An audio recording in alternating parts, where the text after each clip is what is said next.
अल्हम्दुलिल्लाहि रब्बिल आलमीन वस्सलातु वस्सलामु अला अशरफिल अंबियाइ वल मुरसलीन व अला आलिहि व सहाबिहि व मिनस्सन्ना बिसुन्नतिहि इला यौमिद्दीन। अल्लाहुम्मा अजअलना मिनहुम व मिनल्लज़ीना आमनु व अमिलुस्सॉलिहाति व तवासौ बिल हक़्क़ि व तवासौ बिस्सब्र। अल्हम्दुलिल्लाहि रब्बिल आलमीन वल आक़िबतु लिल मुत्तक़ीन व सल्लल्लाहु अला मुहम्मदिन ख़ातिमिन नबिय्यीन व अला जमील अंबियाइ वल मुरसलीन। अम्मा बाद रब्बिश रहली सदरी अम्मा बाद औज़ु बिल्लाहि मिनश शैतानिर रजीम बिस्मिल्लाहिर रहमानिर रहीम। रब्बिश रहली सदरी व यस्सिरली अमरी वहलुल उक़दतम मिन लिसानी यफ़क़हू क़ौली। रब्बी ज़िदनी इल्मा अल्लाहुम्मा फ़क़्हिना फ़िद्दीन। अल्लाहुम्मा अल्हिमना रुश्दना व अइज़ना मिन शुरूरि अनफुसिना। रब्बी यस्सिर वला तुअस्सिर व तम्मिम बिल खैर व बिका नस्तईन आमीन या रब्बिल आलमीन। फितना इनकारी हदीस की बात हमने जो है वो लास्ट टाइम स्टार्ट की थी और उसका कुछ हिस्सा देखा था, कुछ हिस्सा रह गया था। हज़रत अब्दुल्ला इब्ने मसूद रज़ियल्लाहु ताला अन्हु से रिवायत है कि एक दफ़ा नबी करीम सल्लल्लाहु अलैहि वसल्लम की वफ़ात के बाद की बात है कि एक दफ़ा मस्जिद में एक जमात से आपका गुज़र हुआ और वो जमात जो है उनके सामने कंकरियाँ थीं और वो उस पर अल्लाह का ज़िक्र कर रहे थे। तो आपने एक बड़ा बामायनी जुमला कहा। अच्छा, ये एक ज़रा लंबी रिवायत है जिसे इमाम अद-दारमी जो है वो अपनी सुनन में नकल करते हैं कि लोग वहाँ पर बैठे जब कंकरियों पर ज़िक्र कर रहे थे तो हज़रत अब्दुल्ला बिन मसूद रज़ियल्लाहु ताला अन्हो उनके पास तशरीफ़ ले गए, क्योंकि कुछ थोड़ा नया तरीका देखा तो उन्होंने सोचा, क्योंकि दौर भी ऐसा था, कुछ फितनों का दौर था, तो उन्होंने ये अंदाज़ा लगाने के लिए कि ये क्यों इस तरह का अमल कर रही है ये जमात जो यहाँ पर बैठी हुई है। तो आप उनके पास गए और उनके साथ आपने बातचीत की तो उनसे ये दरियाफ़्त किया कि ये तुम्हारा क्या इरादा है इससे? तो उन्होंने कहा कि हमारी नीयत खैर की है, यानी हमारी और कोई ऐसी नीयत नहीं है, ना हम यहाँ पर किसी फ़ितने या फ़साद की कोई प्लानिंग के लिए बैठे हुए हैं, ना हम कुछ और इस वक़्त टॉपिक डिस्कस कर रहे हैं। हम सिर्फ़ जो है वो हमारा इरादा तो सिर्फ़ खैर का है, हमारी नीयत तो सिर्फ़ अच्छी है। तो आपने यानी हज़रत अब्दुल्ला बिन मसूद रज़ियल्लाहु ताला अन्हो ने बहुत ही एक बामायनी जुमला उस वक़्त उन्हें कहा, कितने ही ऐसे हैं जो खैर का इरादा रखते हैं लेकिन खैर तक पहुँच नहीं पाते, खैर को हासिल नहीं कर पाते। और हज़रत अब्दुल्ला इब्न मसूद, मैं आपको रिमाइंड करवा दूँ अगर आप लोगों के ज़हन से निकल गया है, कि कुरान के सबसे मुस्तनिद मुफस्सरीन में से एक हैं और ये जो है वो मक्की दौर के बहुत आप कह लें कि शुरू के ज़माने के ईमान लाने वालों में से थे और आपने जो है वो कुरान करीम से जो है वो ख़ास तौर पे जो है वो आपकी मोहब्बत और जो कुरान की तफसीर है उसमें आपको एक अथॉरिटी माना जाता है। तो आपने उस वक़्त उन्हें ये बात कही कि जो है वो बहुत से लोग हैं जो खैर ही की नीयत से जो है वो कोई ना कोई काम करते हैं, लेकिन वो उस खैर को हासिल नहीं कर पाते। तो ऐसा क्यों है? इससे उनकी इस बात से उलमा ने ये इस्तदलाल किया, यानी उन्होंने ये एक नतीजा डिराइव किया कि अल्लाह के यहाँ कोई भी अमल मकबूल होने के लिए सिर्फ़ नीयत काफ़ी नहीं है। जब हम कहते हैं ना अल अमालु बिन्नियात, तो इसमें सिर्फ़ नीयत नहीं आती, क्योंकि जो है वो हम देखते हैं कि हमारे कलमे के 2 कॉम्पोनेंट हैं, जैसे हमने लास्ट टाइम भी बात की। तो जो तरीक़ा-ए-कार है ना वो भी ठीक होना ज़रूरी है। महज़ हम अगर एक सही मंज़िल की निशानदेही कर लें और हम उसकी तरफ कदम बढ़ाने की बजाय किसी और रास्ते पर चलना शुरू कर दें और नीयत हमारी यही हो कि पहुँचना हमने उस मंज़िल पर है। जैसे फ़ॉर एग्ज़ाम्पल इस दुनिया में जो है वो हम जो भी हम अहले ईमान हैं, हम सब की अल्हम्दुलिल्लाह ये यही नीयत है कि हम अल्लाह की रज़ा हासिल करें और हम जन्नत तक पहुँचे। तो अब ये जन्नत के जो पहुँचने का तरीक़ा-ए-कार है, ये अगर जो है वो अल्लाह सुब्हाना व तआला महज़ एक वो अब जिसे कह लें कि इनफ़रादी जो अफ़राद हैं, अगर उनके ऊपर छोड़ दिया जाता, उनके तख़य्युल पर छोड़ दिया जाता, तो हर किसी का रास्ता जो है वो अलग-अलग होता और ये किसी को भी मालूम ना होता कि कौन-सा रास्ता जो है वो सही मंज़िल की तरफ जाता है। इसीलिए जो उलमा हैं वो ये कहते हैं कि अगर नीयत ठीक है, तो हमें वो सही तरीक़ा-ए-कार भी मालूम होना बहुत ज़रूरी है, क्योंकि बहुत सी गुमराहियों की वजह ये होती है कि आदमी काम तो अच्छी नीयत से शुरू करता है, लेकिन उसका तरीक़ाकार या उसका वो उसूल ठीक नहीं होता जो उसने अपने लिए काम के लिए बनाया है, या फिर ये कि जो मनहज है वो सही नहीं फ़ॉलो कर रहा होता और उसकी वजह से जो है वो गुमराह हो जाता है। तो उन्हीं में से जो है वो इन्हीं गुमराहियों में से जो है वो एक फ़ितना इनकारी हदीस है, जिसमें हमने देखा था कि उन्होंने तो अपनी तरफ से ये कहा कि हम बहुत मुहतात हो रहे हैं क्योंकि दीन में जो है वो मिक्सिंग हो गई, अहादीस में तो मिक्सिंग हो गई। अपनी तरफ से उनकी नीयत जो है वो शायद ठीक है, बहुत अच्छी है, लेकिन ये है कि उनका तरीक़ा-ए-कार और वो उसूल व कवानीन जो उन्होंने लिए हैं उस दीन को ठीक से अप्रोच करने के, वो सारे के सारे जो है वो बेसिकली गुमराही की तरफ ले गए। तो हमने ये देखा कि हमारे पास जो है वो कलमे के 2 कंपोनेंट हैं, और हम ये भी जो है वो लास्ट टाइम बात करके आए थे कि हिज़्बुश शैतान की हर मुमकिन कोशिश ये है कि ये जो दूसरा कंपोनेंट है ना हमारे कलमे का, इसमें से ये जो नबी करीम सल्लल्लाहु अलैहि वसल्लम की मोहब्बत है, उनकी जो अहमियत है, उनकी जो हैसियत है हमारे दीन में, जो मकाम व मर्तबा है, उसे अगर किसी ना किसी तरह मुसलमानों के दिलों से पूरी तरह नहीं भी ख़त्म कर सकते, तो हम उसे डाइल्यूट कर दें। इसीलिए हम देखते हैं कि ये जो मुनकरीन हदीस की जो हमने 4 इकसाम देखी थी, उनमें से वो लोग जो ये कहते हैं कि हम नबी करीम सल्लल्लाहु अलैहि वसल्लम को नबी भी मानते हैं, हम उनकी रिसालत को हुज्जत भी मानते हैं, लेकिन ये कि हमारे पास बस कोई सोर्स नहीं है कि हम वेरीफाई कर सकें कि भई वो क्या तरीका है जो आपका तरीका था। हालाँकि ये बात भी जो है वो बिल्कुल गुमराही तक पहुँची हुई बात है, और ऐसा कैसे हो सकता था कि सोर्स की हिफाज़त ना की जाती और अल्लाह सुब्हानहू व तआला ये कह देते कि नबी की इताअत करो, लेकिन नबी की इताअत के लिए हमारे पास कोई ऐसा सोर्स ही ना रहे कि हम ये जान ही ना पाएँ कि नबी का तरीका कौन-सा है। तो ये वही बात है कि ये जैसे वो दजल जो है कि शैतान जो है वो धोखा देता है एक चीज़ को खुशनुमा बनाकर, और इंसान फिर उस दजल का शिकार हो जाता है। तो अब इसमें ये है कि अहादीस जो है वो उसके उसके साथ कुछ इसलिए भी ज़्यादा दुश्मनी आई कि अगर हम कुरान की तावील के लिए अहादीस लें, यानी कुरान की तफसीर जो है वो अगर नबी करीम सल्लल्लाहु अलैहि वसल्लम के उस्वा से करते हैं, तो उसमें बहुत सारे फिर ऐसी चीज़ें आ जाती हैं जो हमारे आप कह लें कि तरक्की पसंद जो बहन भाई हैं वो ये कहते हैं कि अंग्रेज़ हमसे खुश नहीं होता, लिहाज़ा इन कॉन्सेप्ट्स को जो है वो निकाल देना चाहिए। तो एक तो ये बात आ जाती है, फिर ये है कि कुछ हदीसें जो बहुत क्रिटिकल कॉन्सेप्ट्स के साथ डील करती हैं। जैसे हम देखते हैं कि इमाम महदी का जो है वो आखिरी ज़मां में आना, और ख़ास तौर पे जो एंड ऑफ टाइम से रिलेटेड अहादीस हैं, वो सब बहुत क्रिटिकल अहादीस हैं। And I'm not talking about the Da'if ahadith, I'm talking about the chapters in the Sahih Bukhari and Sahih Muslim. तो ये वो अहादीस हैं जो उनके बहुत से अकायद पर जो है वो यानी जो आप कह लें कि नॉन मुस्लिम्स की आंखों में बड़ी खिलती हैं। Sorry, excuse me, it is.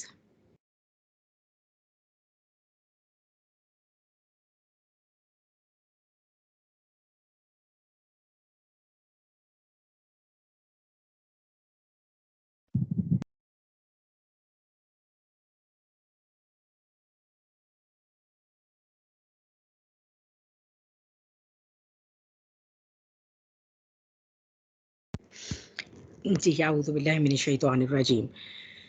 तो जी, तो ये बात हो रही थी कि उ वो दीन के ऐसे कंपोनेंट को कंप्लीट करता है, हमारी अहादीस का मजमूआ जो है उसका वो हिस्सा जो मिलकर सारी पिक्चर को कंप्लीट करता है। और चूँकि इस पिक्चर के अंदर जहाद एक बहुत बड़ा जो है वो आप कह लें, यानी जहाद से मेरी मुराद है कि किताल फ़ी सबीलिल्लाह, वरना जहाद तो जहाद बिन नफ्स भी है।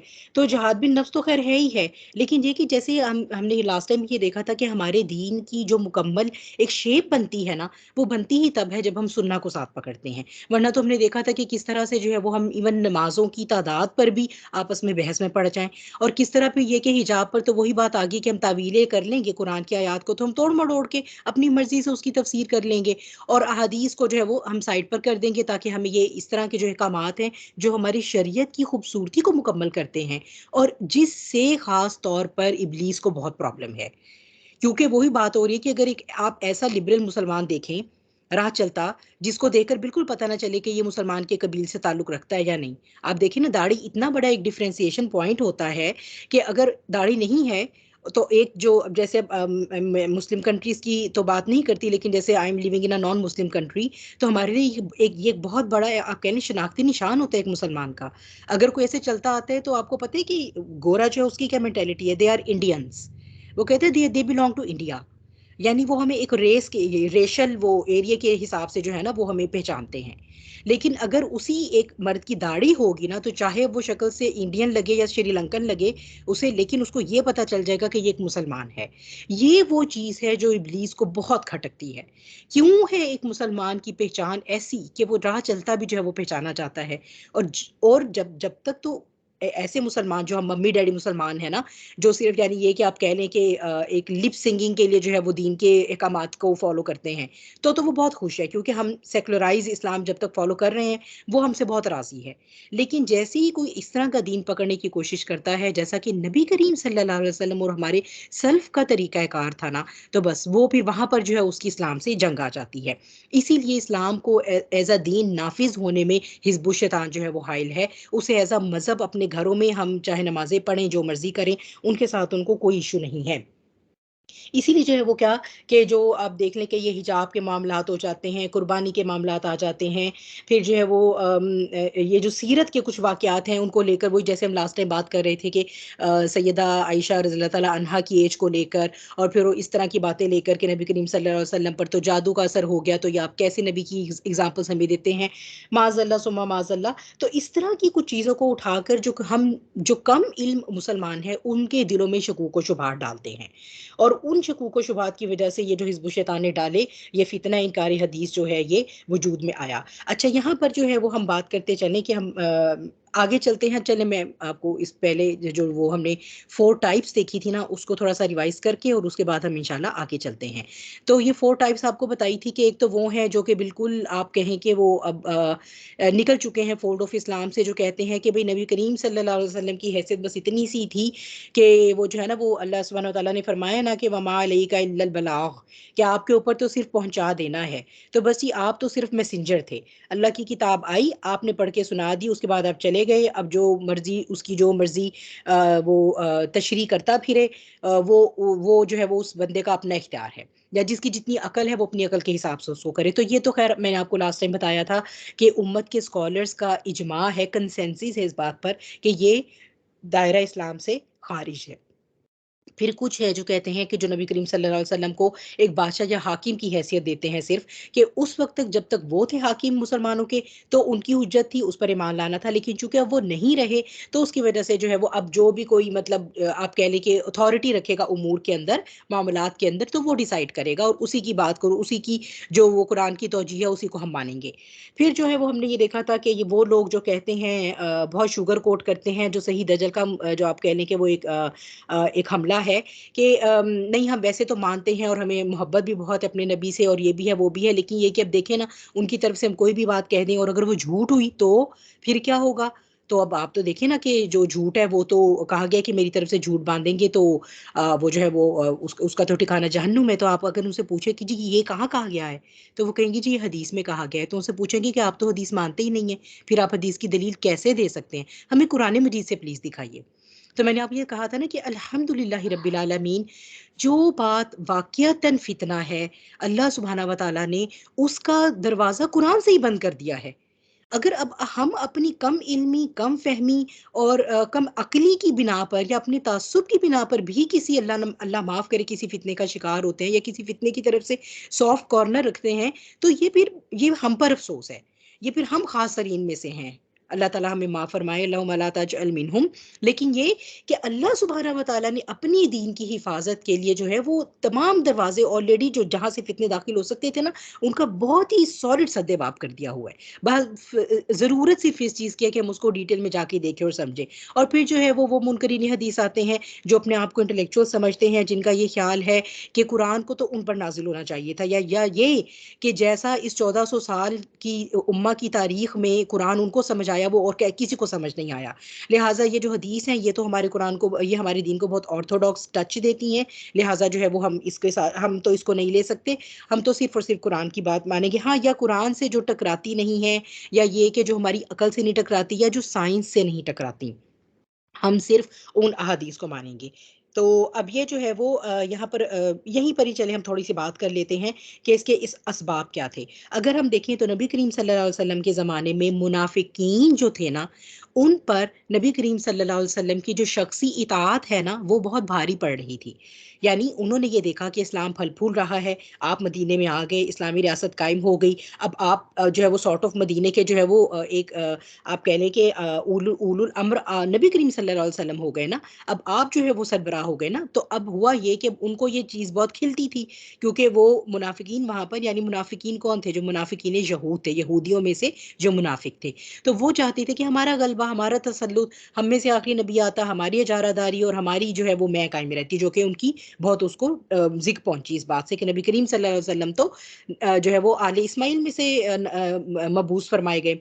अच्छा, अब जो है वो उनके लिए ये चीज़ इसीलिए हम देखते हैं कि सूरह निसा में बहुत सी आयत आती हैं जो रिसालत के तसव्वुर पर, नबी करीम सल्लल्लाहु अलैहि वसल्लम के हुक्म को मानने पर उसके साथ बात करती हैं। क्यों? क्योंकि उन्हें ये तो चलो उठा के ठीक है, अल्लाह को तो वो ऑलरेडी मान रहे थे, उनका तो अल्लाह पर जो है वो ईमान था, बल्कि मुशरिकीन से ज़्यादा ईमान था अल्लाह पर। अहले किताब का तो वो तो ऑफ कोर्स ऑलरेडी उसी अल्लाह को मानते हैं जो हज़रत मूसा अलैहिस्सलाम जिन पर ईमान लाने की जो है वो उनको तालीम देकर गए।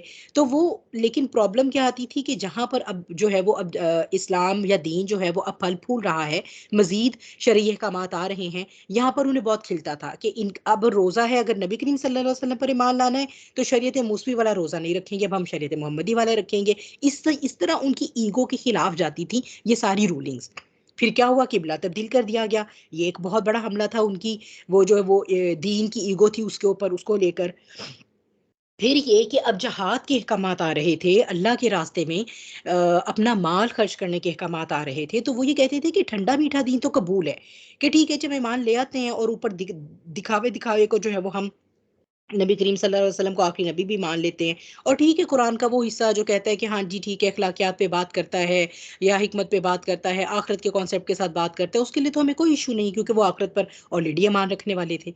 लेकिन जहाँ पर ये काम बात आ रही थी इकामत दीन के बारे में, नबी करीम सल्लल्लाहु अलैहि वसल्लम के अहकामात, जो अब कोई जहाद आ रहा है, कोई गजवा आ रहा है, कोई और इशू आ गया, अब जो है वो जो मुशरकीन है, कभी उनकी एक चाल है, कभी दूसरी का सामना है, कभी कोई साजिश है। अब ये कि अगर कोई गज़वा तबूक पर निकलना है तो अब लाओ सारे के सारे माल, क्योंकि दीन को ज़रूरत है इस वक्त तुम लोगों के माल की। तो वो ये सारी जो चीज़ें थी ना, ये उन्हें बहुत था कि भई हमें हमारे कंफर्ट ज़ोन से मत निकाला जाए। उसके अंदर वाला दीन, तो अगर हम देखें तो बड़े ही अफ़सोस का मुकाम है कि आज हम मुसलमान उसी कंफर्ट ज़ोन पर हैं।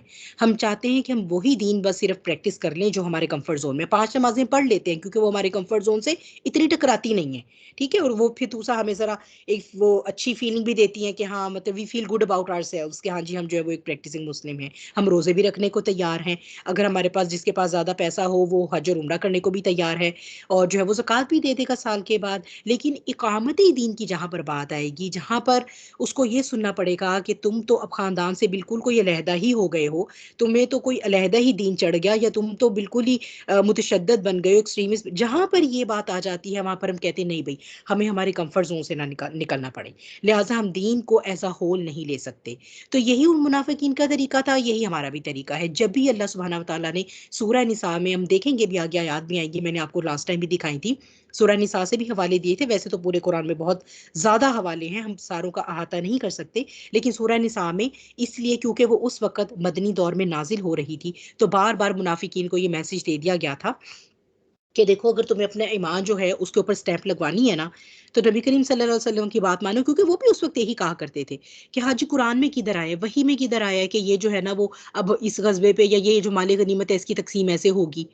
तो अच्छा, ग़ज़वा लड़ने या जहाद पर जाने में जो है वो पीठ फेरनी, और जब माल गनीमत आ जाना, जब मुसलमानों को फ़तह हासिल हो जानी, तो फटाफट माल गनीमत समेटने आ जाना, और उसमें फिर क्वेश्चन करना नबी करीम सल्लल्लाहु अलैहि वसल्लम के फ़ैसले पर।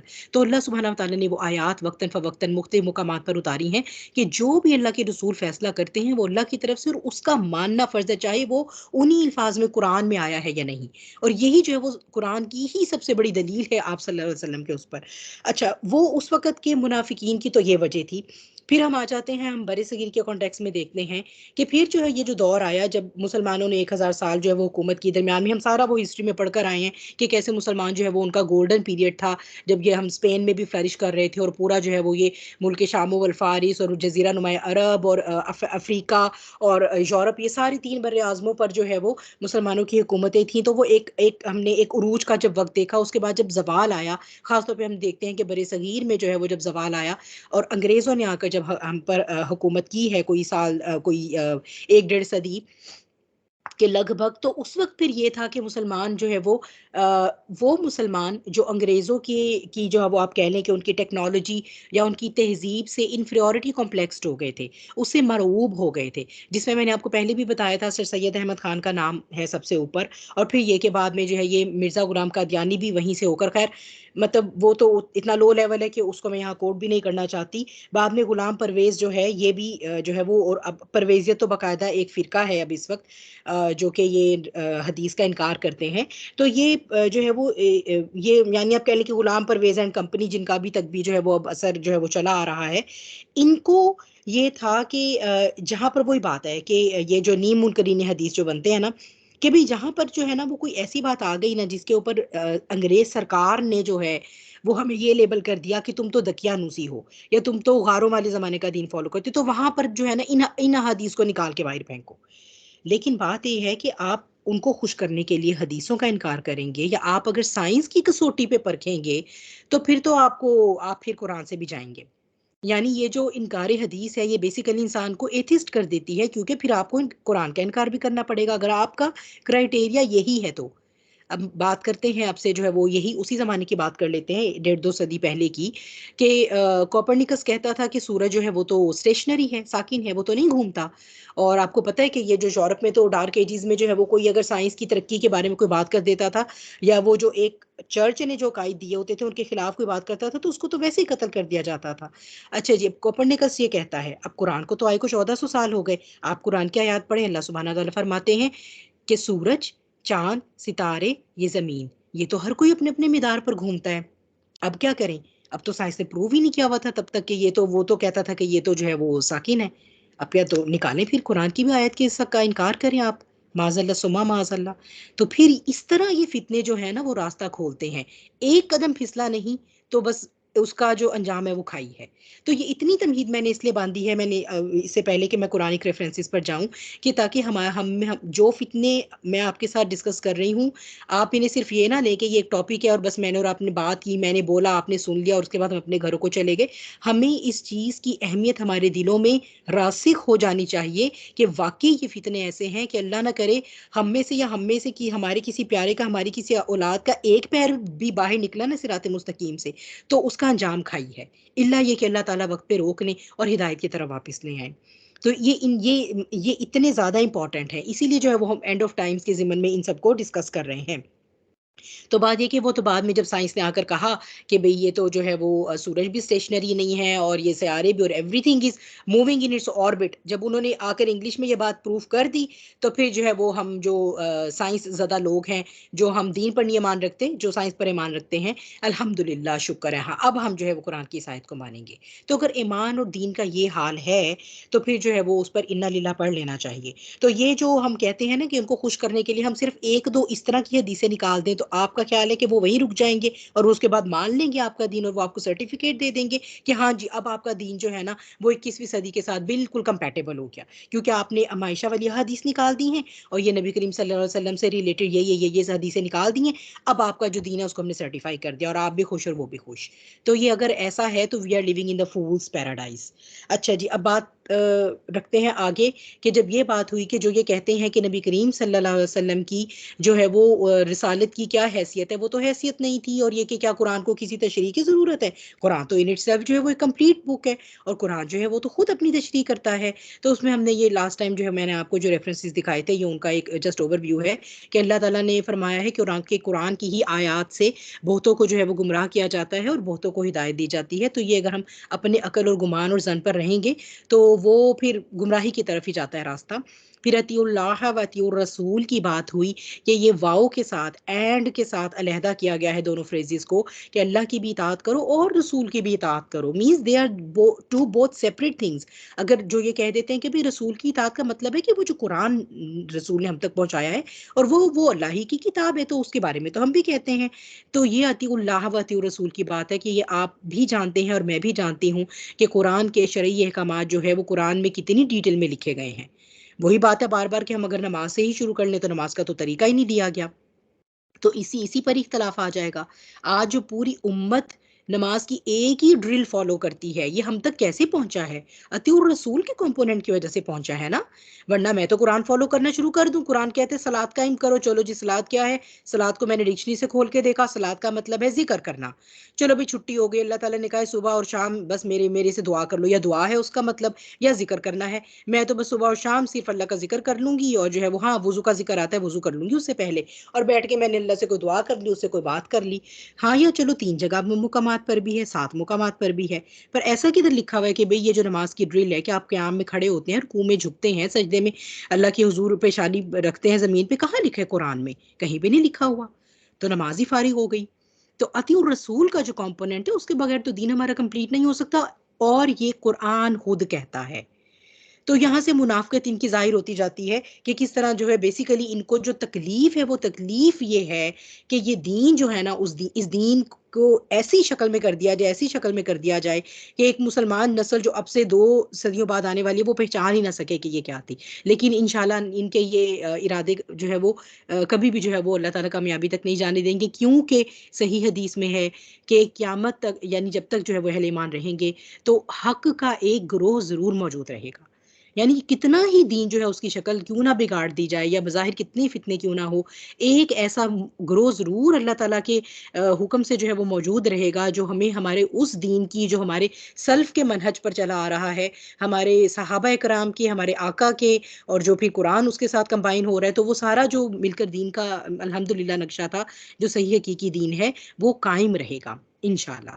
तो फिर ये कि हमने ये देखा था कि नबी करीम सल्लल्लाहु अलैहि वसल्लम की इताअत के ज़ुमरे में, कि किस तरह नबी करीम सल्लल्लाहु अलैहि वसल्लम की इताअत जो है वो अल्लाह सुब्हानहू व तआला ने जो है वो हमें जो है वो उसको हमें बाउंड किया है कि हम, वो हमारे ईमान दीन का हिस्सा है और वो हमारे लिए कंपल्सरी है। तो ये रेफरेंसेस थे लास्ट टाइम।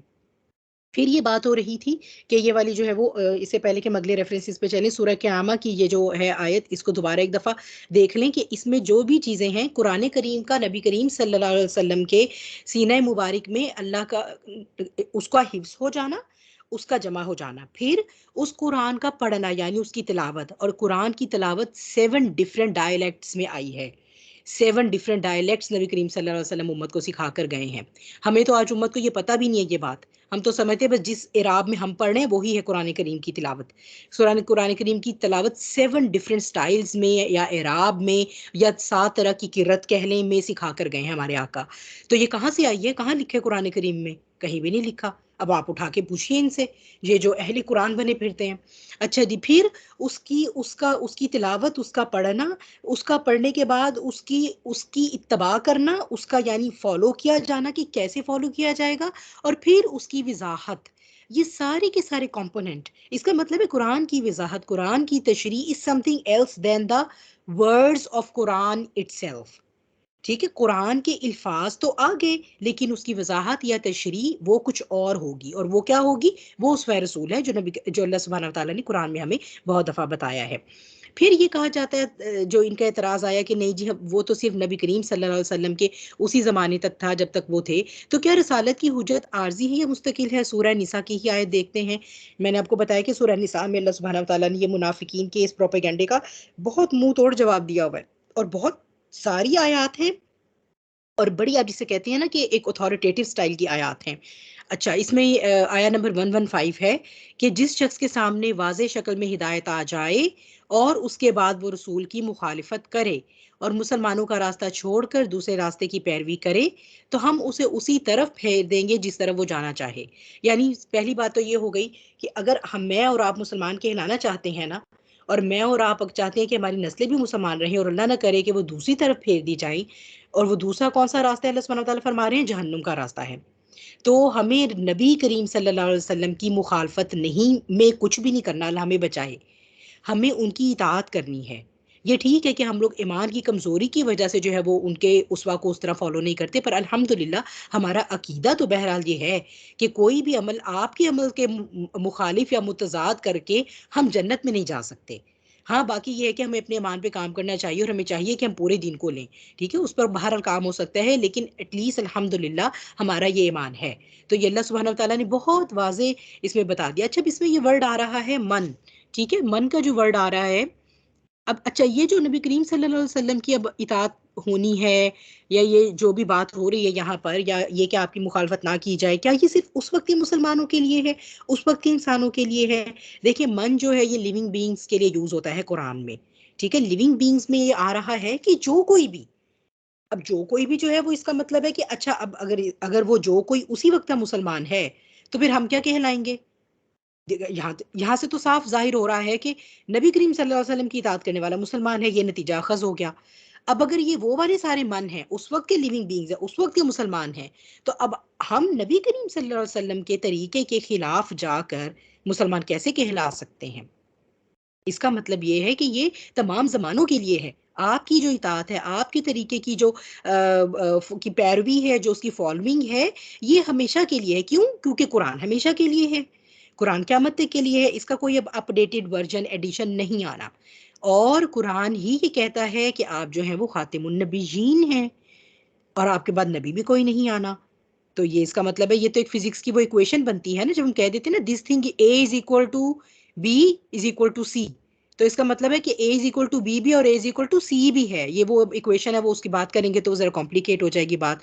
तो आसान लफ्जों में कि अगर हम ये कहते हैं, अगर हम ये मान चुके हैं, अगर हम वाकई साहिब कुरान है और हम ये सब मानते हैं कि कुरान क़यामत तक के लिए आया है, तो कुरान ही कहता है कि रसूल भी जो है वो आखिरी है, वो भी क़यामत तक के लिए है। तो इसका मतलब ये हुआ कि उनकी मुखालफत उस दौर में भी जायज़ नहीं थी, उनके बाद भी जायज़ नहीं है, हमारे बाद भी जब तक क़यामत नहीं आती तब भी जायज़ नहीं होगी।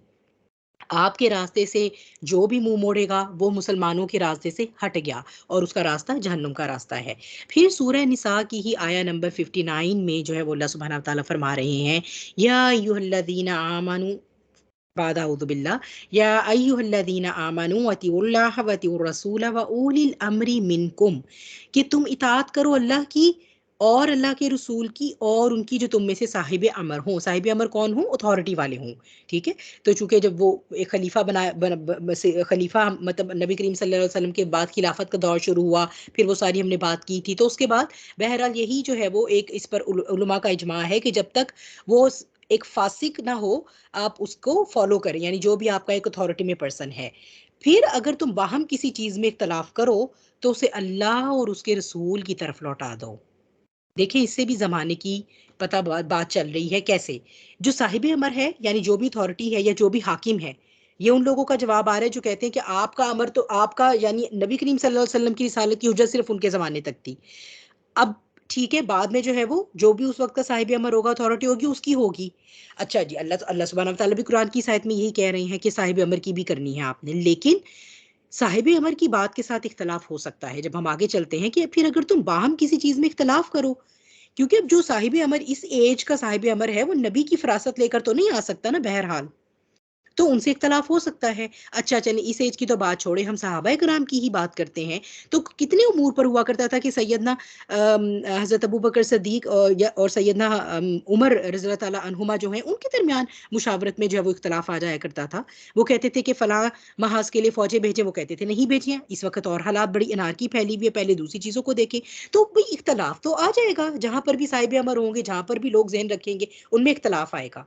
तो इख्तलाफ आ गया, तो अब क्या करें? अब हमारे ज़माने का जो साहिब अमर है, उससे जो है वो जनाब हमारे ज़माने के उलमा का एक ग्रोह उठ के इख्तलाफ कर देता है कि जो काम ये तुम कर रहे हो, फॉर एग्ज़ाम्पल पाकिस्तान में जो है वो जो भी सदर है, वज़ीर-ए-आज़म है, उससे उठकर हमारी जो भी एक काउंसिल है उलमा की, वो कहती है कि जो हमारे बैंकिंग सिस्टम है ये सूद पर है। तो अब ये इख्तलाफ आ गया, तो क्या करें मामले को फिर जब इख्तलाफ आएगा? तो मैं कुर्बान जाऊँ अपने अल्लाह के, मैंने आपको बताया ना, अल्लाह सुब्हानहू व तआला ने कोई रास्ता छोड़ा ही नहीं है खुला फितने के लिए। तो अल्लाह सुब्हानहू व तआला ने फरमाया, उसे अल्लाह और उसके रसूल की तरफ लौटा दो। यानी क्या करना पड़ेगा? बैक इन द टाइम जाना पड़ेगा, और वो तरीके जो हमेशा के लिए, जो टाइमलेस हैं, वो तरीके जो टाइमलेस ड्यूरेशन के लिए वैलिड है, उनकी तरफ जाना पड़ेगा।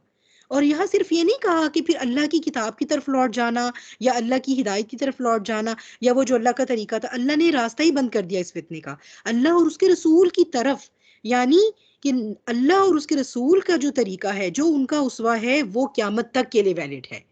हाँ, साहिब अमर के इख्तिलाफ हो सकते हैं। आज के कोई बहुत बड़े, इवन आप कह लें कि इस वक़्त जो आप किसको सबसे बड़ा मुफ्ती मानेंगे दुनिया में, चले हम कहते हैं कोई सऊदी अरब के कोई होंगे मुफ्ती आज़म, वो शायद, ठीक है? उनसे इख्तिलाफ किया जा सकता है, बिल्कुल किया जा सकता है। हमारे जो फ़िक़्ह के मुफ्ती हैं, हमारे जो अपने फ़िक़्ह के उलमा हैं, हमारे जो इमाम हैं आप ये कह लें, उन बाद में आने वाले इमामों ने उनसे भी इख्तिलाफ़ किया, उनके अपने स्टूडेंट्स ने उनके साथ इख्तिलाफ़ किया। बिल्कुल हो सकता है। अथॉरिटी क्या रहेगी हमेशा? टाइमलेस अथॉरिटी क्या है? अल्लाह की किताब, नबी करीम सल्लल्लाहु अलैहि वसल्लम का हुक्म, आपका उसवा जो हम तक ऑथेंटिक सोर्स से पहुँचा है। अल्हम्दुलिल्लाहि रब्बिल आलमीन। और आगे अल्लाह सुब्हानहू व तआला कह रहे हैं, अगर तुम वाक़ई अल्लाह और आखिरत के दिन पे ईमान रखते हो। इसका मतलब है ये जो कहते रहते हैं ना कि हम तो बहुत एहतियात के तकाज़ों के तहत हदीस से इनकार कर रहे हैं, तो उनका अल्लाह और आखिरत पर ईमान क्वेश्चन हो गया, क्वेश्चन में चला गया। तो उनको डरना चाहिए। अगर वो वाक़ई इतने कुरान के ऊपर गौर करते हैं, तो ये आयत जो है वो बाकी सारी दलाइल एक तरफ और ये आयत एक तरफ। अल्लाह सुब्हानहू व तआला ने इसका रास्ता बंद कर दिया कि अगर साहिब अमर में यानी तुम लोगों की प्रेज़ेंट अथॉरिटी के साथ कुछ लोगों का इख्तिलाफ़ हो जाता है कि वो कहें मामले की शक्ल ऐसी है, दूसरा कहे नहीं जी शरिया की ऐसी शक्ल थी, इस शरिया में इस मामले की शक्ल ऐसी थी, तो आपने फ़ौरन कहाँ से वापस पीछे कहाँ चले जाना है, रेफ़रेंस कहाँ से लेकर आना है? अल्लाह की किताब से और नबी करीम सल्लल्लाहु अलैहि वसल्लम के उसवा से। तो this is a timeless, the following of our prophet Muhammad सल्लल्लाहु अलैहि वसल्लम इज़ टाइमलेस। और फिर अल्लाह सुब्हानहू व तआला इस बात पर कि ये मोमिन और मुनाफिक में फ़र्क करने वाली बात है। आपकी इताअत जो है वो मोमिन और मुनाफिक में फ़र्क करने वाली बात है। सूरह नूर की आयत हैं 47 से 52 तक कि मुनाफिक क्या कहते हैं कि हम अल्लाह और उसके रसूल पर ईमान लाए और हमने इताअत की। फिर उसके बाद उनमें से एक फ़रीक फिर जाता है और वो लोग मोमिन ही नहीं। यानी अल्लाह सुब्हानहू व तआला ने यहाँ पर उनको बाय डेफिनेशन एक्सक्लूड कर दिया। अल्लाह के रसूल की इताअत रहेगी और हमेशा रहेगी। यानी अगर उनमें से एक फ़रीक अभी कब फिर रहा है, अभी अल्लाह के रसूल मौजूद हैं और क्या कह के फिर जाता है, हम नहीं मानते, ये तो कुरान में लिखा ही नहीं था कि इस ग़ज़वा पे जो है वो ये इस तरह की होगी, ये तो नबी करीम सल्लल्लाहु अलैहि वसल्लम ने डिस्ट्रीब्यूशन की थी। हम नहीं जी आपका हुक्म मानते। एक फ़रीक फिर गया, अल्लाह ताला कहते हैं ये ईमान ही नहीं रखते। जब वो अल्लाह और उसके रसूल की तरफ बुलाए जाते हैं ताकि वो उनके माबैन फ़ैसला करे। देखिए, अल्लाह और उसके रसूल की तरफ। कहीं नहीं कहा गया कि अल्लाह की किताब की तरफ बुलाए जा रहे हैं, सिर्फ़ अल्लाह की तरफ बुलाए जा रहे हैं। अल्लाह ताला ने ये सारी जो इनके मुनाफ़िकीन के ये जो थे ना, उन सब का जो है वो वहाँ पर जहाँ पर जवाब देना है ना, वहाँ पर कैटेगोरिकली अपने साथ-साथ नबी करीम सल्लल्लाहु अलैहि वसल्लम का जो है वो बयान है, मेंशन है उनका। और ताकि वो उनके माबैन फ़ैसला करें, तो अचानक उनमें से एक फ़रीक मुँह मोड़ लेता है। और अगर उनके लिए वो फ़ायदा हो तो फिर वो फ़रमाबरदार होकर चले आते हैं। यानी अब वही बात है ना, ठंडा-मीठा दीन तो हम लेंगे अपने फ़ायदे वाला, लेकिन जैसे कोई ऐसी बात आ गई ना कि वो हमारे नफ्स पे भी ज़र्ब कर रही है और हमारे दुनिया के मुफ़ादात से भी टकराती है या हमारी जो है वो इजारादारी पे उससे कोई ज़िक आती है, तो फिर भई हम नहीं, फिर तो हम कहेंगे कि दिखाओ जी कुरान में किधर लिखा हुआ है। ठीक है, तो क्या है उन लोगों को, उनके दिलों में निफ़ाक़ का मर्ज़ है। अल्लाह ताला कहते हैं उनके दिलों में बीमारी है। ये नहीं है कि वो बेचारे बहुत कन्फ्यूज़्ड हैं कि वो इतनी इतनी एहतियात कर रहे हैं दीन के मामले में कि वो तो ज़ईफ़ छोड़ सही हदीस की भी बात नहीं कहते, वो तो कहते हैं बस कुरान ही कुरान है। तो नहीं, ये इनके दिलों में बीमारी है, प्रॉब्लम हो गई है। देव गॉट हार्ट डिज़ीज़, ठीक है? कौन-से दिल की? जो उनका रूहानी वजूद है, उनके कल्ब की। बस मोमिनों की बात तो ये है कि जब वो अल्लाह और उसके रसूल की तरफ बुलाए जाते हैं ताकि वो उनके माबैन फैसला करे, तो वो क्या कहते हैं, समिअना व अताअना। हमने सुना और हमने इताअत की। और यही लोग हैं जो फलाह पाने वाले हैं।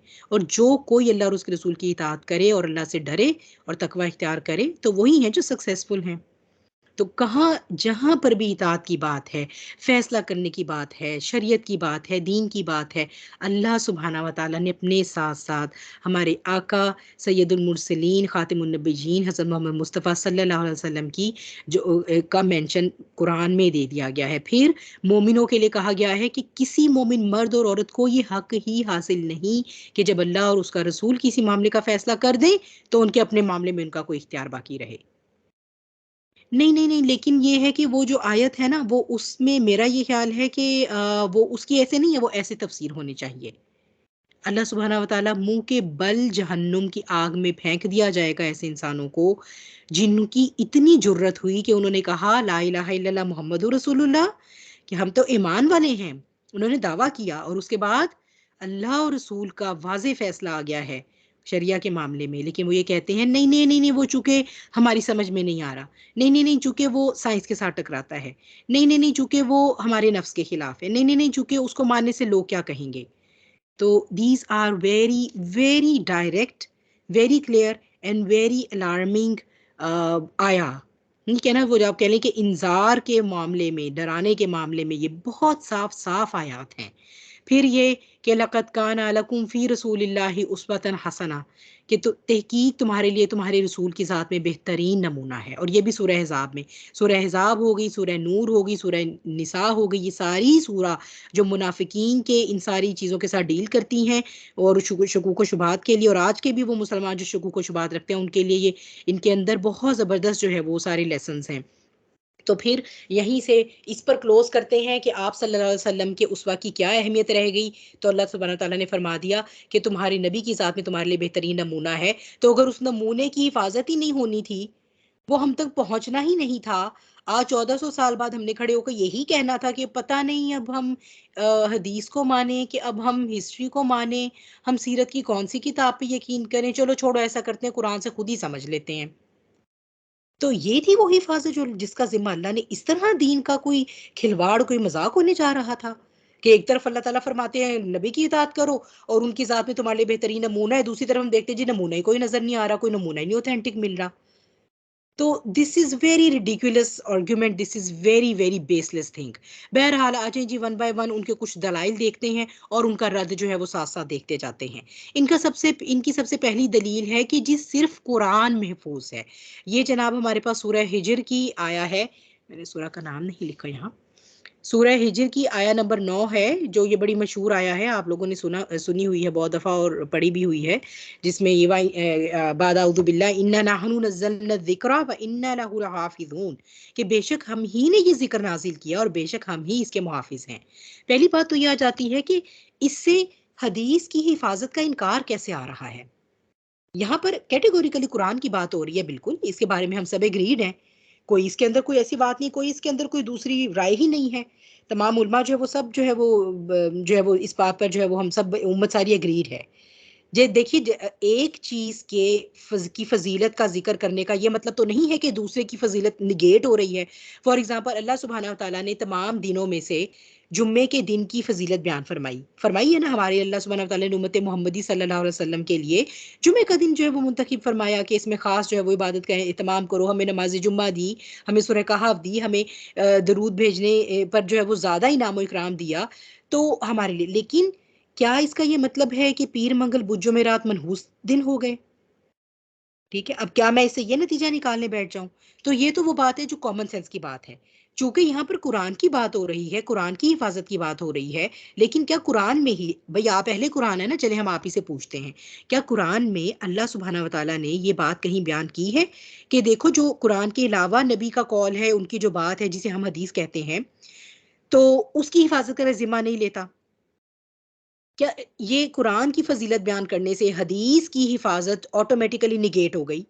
तो ये वही बात होगी जैसे मैंने आपको कहा कि अगर जुम्मे के दिन की फ़ज़ीलत बयान की जा रही है, तो इससे ये साबित नहीं हो जाता कि बाकी के दिन मनहूस हैं। इससे ये बात जो है वो ये बात आ रही है कि कैसे इस दीन को अल्लाह सुब्हानहू व तआला ने महफ़ूज़ रखा। असल में यही बात अगर हम देखें ना, तो इसको अगर हम रिवर्स इंजीनियर करें, तो ये बेसिकली हदीस की हिफ़ाज़त पर एक दलील है। क्योंकि मैंने आपको कहा था सूरह क़ियामा की वो आयत देख लें, जिसके अंदर कितने कंपोनेंट महफ़ूज़ हुए कुरान के, नबी करीम सल्लल्लाहु अलैहि वसल्लम के सीने में उसका हिफ्ज़ कर दिया जाना, उसकी आप सल्लल्लाहु अलैहि वसल्लम से तिलावत को महफ़ूज़ कर दिया जाना, उसकी तदरीस जो आप करवाएँगे आगे और फिर उसकी तशरीह, उसकी वज़ाहत, ये सब महफ़ूज़ हुआ, ठीक है? ये यही है ना कुरान, यही है ना ये ज़िक्र जिसको महफ़ूज़ करने की अल्लाह सुब्हानहू व तआला कुरान में बात फ़रमा रहे हैं। तो उसकी जो वज़ाहत का कॉम्पोनेंट है, वो हदीस ही तो है। अब हमने तो ये पहले बात हमने कर ली कि हम कुरान को जो है वो किसी एक इंडिविजुअल की अकल पर तो नहीं छोड़ सकते, इतने बड़े दीन को और इतनी बड़ी किताब को और अल्लाह के इस दीन हक को कि भई तुम इंटरप्रेट करके दो हमें। ठीक है? तो हमें किसी ना किसी की तरफ तो देखना है कुरान की इंटरप्रिटेशन के लिए। तो हमने नबी करीम सल्लल्लाहु अलैहि वसल्लम की तरफ देखना है। कुरान हमें बताता है नबी करीम सल्लल्लाहु अलैहि वसल्लम की ज़ात में उसवे हसना है। हमने आपकी तरफ देखा। तो कुरान की वज़ाहत जो अल्लाह ने महफ़ूज़ की है, कुरान ही को जो अल्लाह ने महफ़ूज़ किया है उसका एक कॉम्पोनेंट है कुरान की वज़ाहत। तो कुरान की वज़ाहत बेसिकली नबी करीम सल्लल्लाहु अलैहि वसल्लम की वो सीरत है, जिसके 5 कॉम्पोनेंट मैंने आपको लास्ट टाइम बताए थे, जो आपका कौल भी है, आपका अमल भी है, उसमें आपकी तकरीर भी है, यानी आपके सामने कोई अमल हुआ और उसको आपने नेगेट नहीं किया, तो वो भी जारी हो गया उम्मत में। फिर आपके फ़ैसले भी आते हैं और आपके महासिन भी आते हैं, ये 5 कॉम्पोनेंट थे ना? वो सारे के सारे कुरान की वज़ाहत की हिफ़ाज़त के ज़िम्मन में महफ़ूज़ हो गए। बेसिकली तो ये चीज़ हदीस की हिफ़ाज़त के ऊपर दलील करती है। ठीक है? तो पहली बात तो ये हो गई कि किसी एक चीज़ की फ़ज़ीलत बयान करने का ये मतलब नहीं कि बाकी की चीज़ें जो हैं वो नेगेट हो गई हैं। और यहाँ पर तो वैसे कुरान की हिफाजत का मतलब ही ये है कि नबी करीम सल्लल्लाहु अलैहि वसल्लम का उसवा महफूज हो रहा है। आपका उसवा भी महफूज करने की जिम्मेदारी। मेथोडोलॉजी फर्क है। मेथोडोलॉजी फ़र्क है, ठीक है? वो कैसे, वो हम आगे जाकर देखेंगे। दोनों को महफ़ूज़ करने का तरीक़ाकार फ़र्क था, ताकि कुरान में और हदीस में डिस्टिंक्शन बहरहाल बरकरार रहती। इसीलिए वो तरीक़ाकार फ़र्क हुआ है, लेकिन महफ़ूज़ अल्हम्दुलिल्लाह हमारे पास नबी करीम सल्लल्लाहु अलैहि वसल्लम का तरीक़ा भी है, और इसके अंदर जो है वो हमें किसी डाउट में नहीं पड़ना चाहिए। अब देखिए कि कुरान की जो हिफ़ाज़त है वो क्या है? वो कुरान बिल-लफ़्ज़ महफ़ूज़ है ना? उसके अल्फाज महफूज है ना, वरना आप देखिए कुरान की तफसीर उठाकर देख लें। हम, मेरा ख्याल है हमारे पास तो शायद काउंट भी नहीं है कि कितनी जो है वो इन 1400 सालों में कुरान की कितनी तफासीर लिखी गई हैं। तो आपका क्या ख्याल है, एक मुफस्सिर का फ़हम बिल्कुल वैसा ही है जैसे दूसरे मुफस्सिर का फ़हम है? बिल्कुल भी नहीं। आप एक तफसीर उठा के पढ़ेंगे, ऑल टुगेदर डिफरेंट आपको शेप नज़र आए, यानी एक कुरान को आप एक डिफरेंट एंगल से देखेंगे। आप किसी दूसरे मुफस्सिर की तफसीर उठा के पढ़ेंगे तो कुरान को बिल्कुल डिफरेंट एंगल से देख पाएँगे आप। तो इसका क्या मतलब है? इसका ये मतलब है कि कुरान बदल गया है क्या?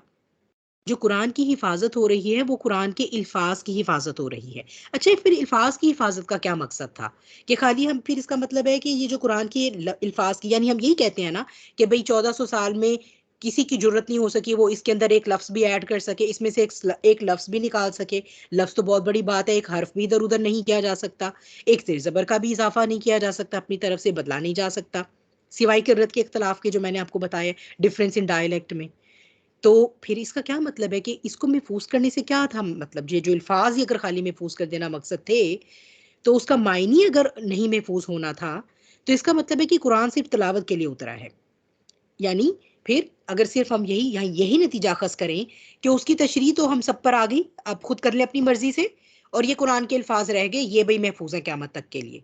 तो फिर क्या करना है अल्फ़ाज़ को, खाली पढ़ते रहें उसको, उसकी तिलावत करें। तो क्या उसकी सिर्फ़ तिलावत महफ़ूज़ है?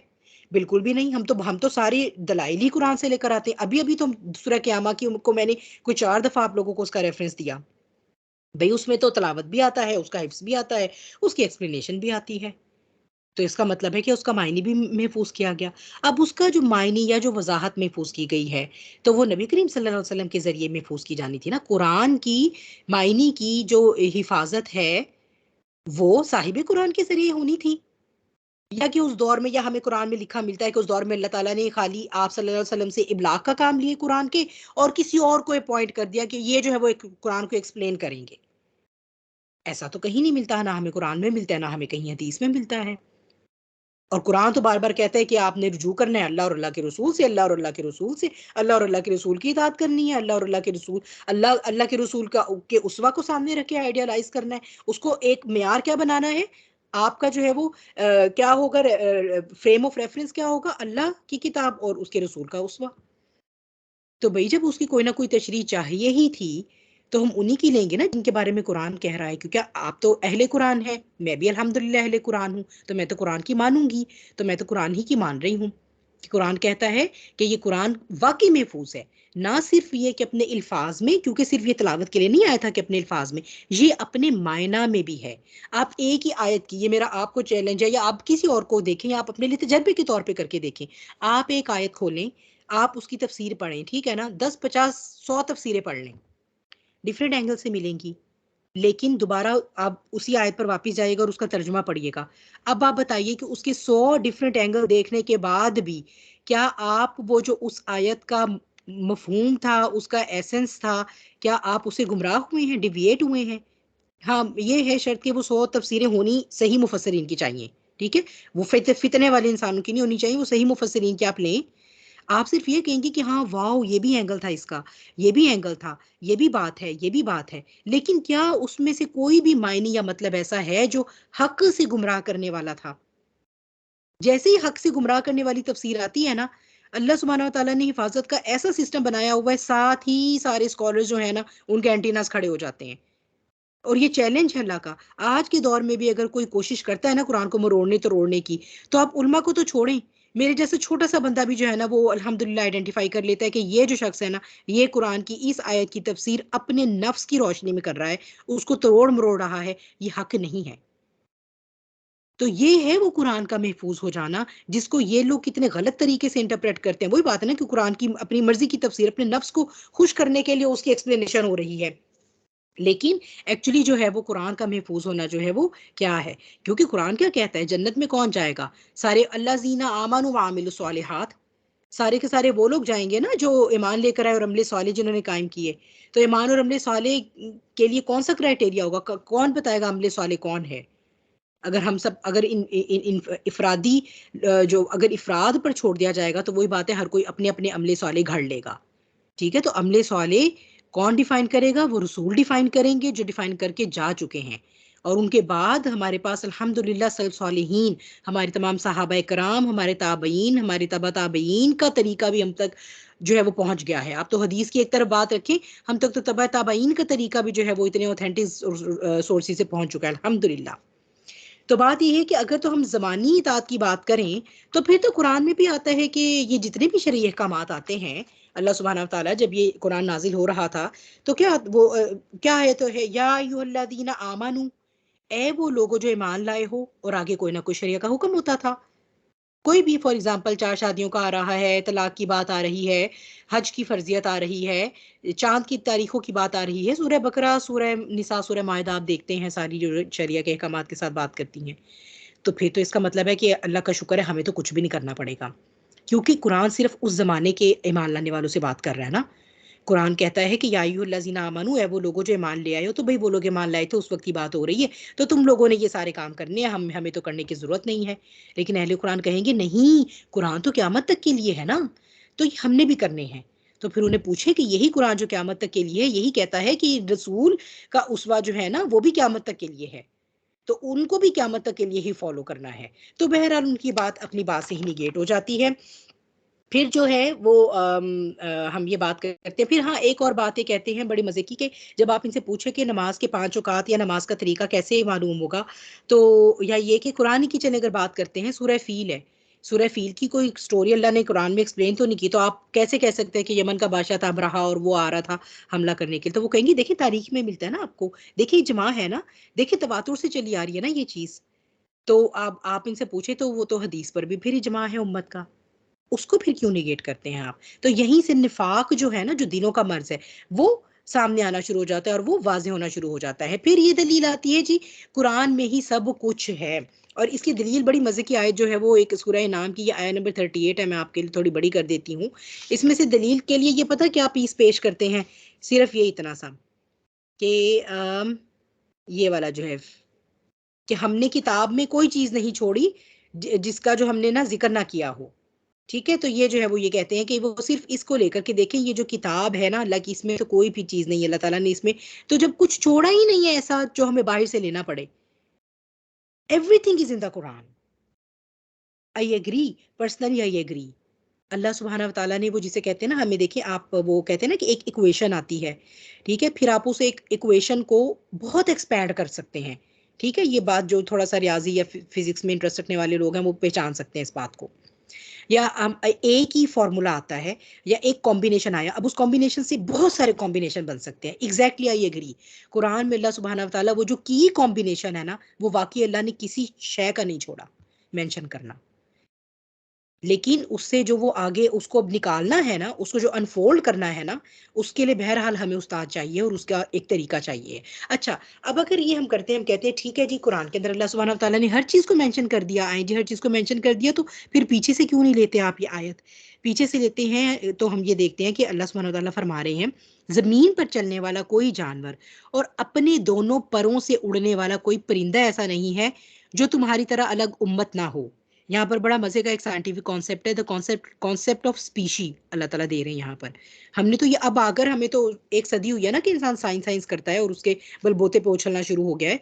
अल्लाह ताला सुब्हानहू तआला ने तभी से बता दिया है कि जैसे तुम होमो सेपियंस स्पीशी हो ना इंसान, तुम्हारी तरह मैंने कोई ऐसा लिविंग बीइंग नहीं छोड़ा जिसको मैंने स्पीशी के अंदर डिवाइड नहीं किया ऑलरेडी। तो इंसान तो आज को वो कहता है ना, हाँ जी, स्पीशीज़ हमने सीख ली हैं जी, वो इसकी इतनी स्पीशीज़ है, उसकी इतनी स्पीशीज़, तो अल्लाह सुब्हानहू व तआला ने अल्हम्दुलिल्लाह इसका मेंशन कर दिया। अच्छा, हमने किताब में कोई चीज़ नहीं छोड़ी, फिर वो सब अपने रब की तरफ इकट्ठे किए जाएँगे। अच्छा जी, अब अगर हम मानते हैं कि अल्लाह ताला ने सारे जानवर, सारे परिंदे, उनकी स्पीशी बता दी हैं, कुरान में तो तोते का कोई ज़िक्र नहीं है। कुरान में हज़रत आदम अलैहिस्सलाम का किस्सा तो आता है कि कोई दरख्त था जिसका फल खाने से मना किया गया। तो वो फल का तो ये दरख्त का तो बताया नहीं गया कि वो कौन-सा दरख्त है। और ना ही जो है वो हमें सारे जानवरों का ज़िक्र मिलता है कुरान के अंदर। हमने अपना कंप्यूटर कैसे फ़िक्स करना है, इसका कोई मेंशन नहीं है कुरान में। तो क्या करें, किधर जाएँ? ये तो बड़ी बल्कि ये तो अगर हम पूरी आयत ले लें पीछे से, तो ये तो हर चीज़ ही सभी का ईमान और अकीदा डगमगा जाएगा। सभी चले जाएँगे अपने अकीदे और ईमान से। तो बेसिकली यहाँ पर बात हो रही है लौहे महफूज़ की। वो खाली किताब का लफ्ज़ उठाकर that's how they twist the Ayaz. इस तरह ना खाली लफ्ज़ उठा लेते हैं, तो अब किताब कोई एक थोड़ी है। किताब तो पिछली भी किताबें आई थी। भई तारूत में है ज़िक्र, ज़बूर में है क्या ज़िक्र सारे परिंदों का या जानवरों का? किताब तो लौहे महफूज़ भी थी और किताब तो कुरान मजीद भी है। तो वो कौन-सी किताब है? ये तो हमें अल्लाह का शुक्र है कि कुरान से भी मालूम है और फिर अहादीस भी एक्सप्लेन करती हैं कि सिर्फ़ वन एंड द ओनली किताब जिसके अंदर एवरीथिंग है वो तो लौहे महफूज़ है। क्योंकि अल्लाह सुब्हाना व तआला ने कुछ भी क्रिएट करने से पहले, अपनी किसी भी क्रिएशन से पहले कलम और लोहे महफूज़ को क्रिएट किया फरमाया था ना, उनकी तख्लीक फरमाई थी ना, और फिर उस कलम को हुक्म दिया था लिख, और उसने हर शै लिख दी। अब अगर हम ये ज़रूर कह सकते हैं कि हाँ जी, लोहे महफूज़ में लाज़मी लिखा हुआ है कि कंप्यूटर को फ़िक्स करने का क्या तरीका है, बिकॉज़ एवरीथिंग एवरीथिंग जो इस पू जे जितने भी बिलियन ईयर से कायनात है और आगे जितने भी इसने मिलियन या ट्रिलियन ईयर्स रहना है ना, उतने ईयर्स तक में जो भी होना है, हर-हर ज़र्रे में जो तब्दीली आनी है, एवरीथिंग वो सारी लिखी हुई है लोहे महफूज़ में। तो वो उस किताब को ना कुरान की किताब बनाकर और दलील ये पेश करते हैं कि देखें, अल्लाह तो कह रहे हैं हमने तो किताब में कोई चीज़ नहीं छोड़ी। अच्छा, फिर वैसे कुरान में एक जगह कुरान के बारे में भी है ये,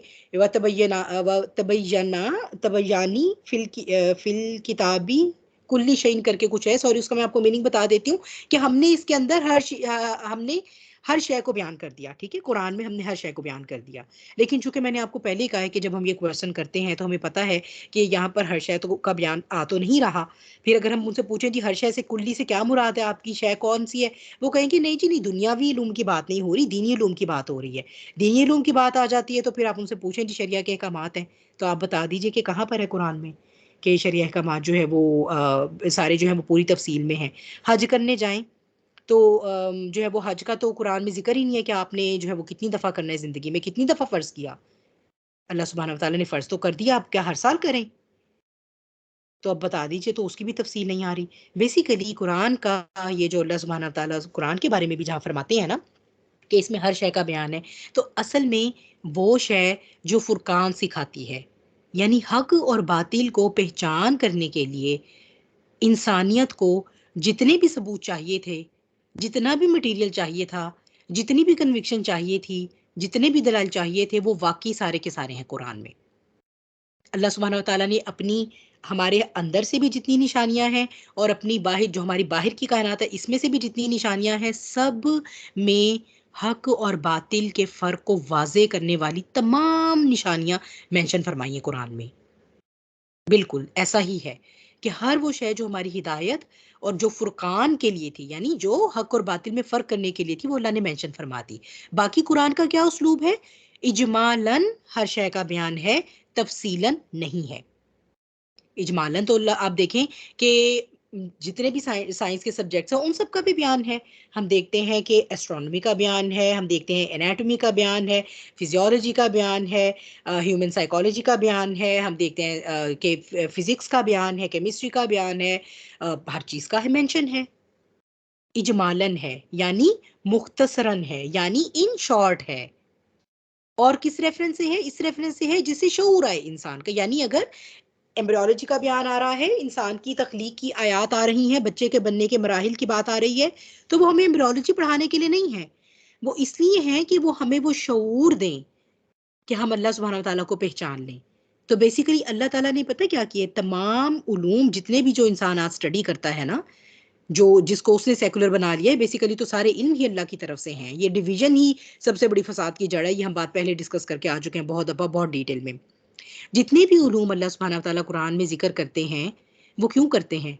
वो इसलिए कर रहे हैं अल्लाह ताला कि अल्लाह ताला कह रहे हैं कि आदम अलैहिस्सलाम को जो मैंने सब कुछ सिखा दिया था ना, जिसको तुम आज बहुत हद तक अनफ़ोल्ड कर चुके हो उस कंसील्ड नॉलेज को, ठीक है, अब रिवील और कंसील नॉलेज की डिटेल में मैं नहीं जा रही यहाँ पर, वो हम पहले बात करके आ चुके हैं। तो वो जिसको तुम कर चुके हो, तो जितने भी तो उलूम के रास्ते इंसान निकालेगा ना, उन सब का मेंशन अल्लाह ने कुरान में करके ये बता दिया है उसको कि तुम्हारी अकल जहां जहां भी जाएगी, तुम्हारी अकल जो कुछ भी खोलेगी ना, वो अल्लाह की तरफ से है, वो अल्लाह की तरफ लेके जाने वाला है। इसीलिए कुरान में इन तमाम उलूम का मेंशन हमें साइंसेस पढ़ाने के लिए नहीं हुआ, इन तमाम उलूम का मेंशन जो है वो क्यों हुआ है? लअल्लकुम ताक़िलून, ताकि तुम सब अकल से काम लो। वो चूंकि हमने लेना नहीं। लअल्लकुम यतदब्बरून, ताकि जो है वो तुम इस पर गौर व फिक्र करो, वो हमने करना नहीं। इसीलिए बहुत आसान होता है आज के एक मुसलमान को, चाहे आप साइंस का नाम लेकर उसको फितने का शिकार कर दें, चाहे आप कुरान या दीन का नाम लेके कर दें। आयरनी इज, हम हर तरह के नॉलेज से बेबहरा हैं। हम जिंदगी के 25-30 साल सिर्फ एक डिग्री अर्न करते हैं और उसके बाद एक बेशऊर हैवान बन के जिंदगी गुजारते हैं। ना हमें साइंसिस के उलूम ने कोई शऊर दिया, ना ही हमें कुरान के उलूम ने के इल्म वो तो खैर हमने हासिल ही नहीं किया ना, वो तो हमने करना ही नहीं, वो हमारा हेडेक ही नहीं है। वो तो बस चंद उलमा का हेडेक है, वो जाने और उनका काम जाने। हमारा काम सिर्फ ये है कि हमने एक बच्चा पैदा हुआ, अजान दे दिया, कीका कर लिया, और जब मरने लगे तो जो है वो जनाजा पढ़वा लिया अपनों का, और बस दैट्स इट। हमारे लिए दीन की ये इंपॉर्टेंस है।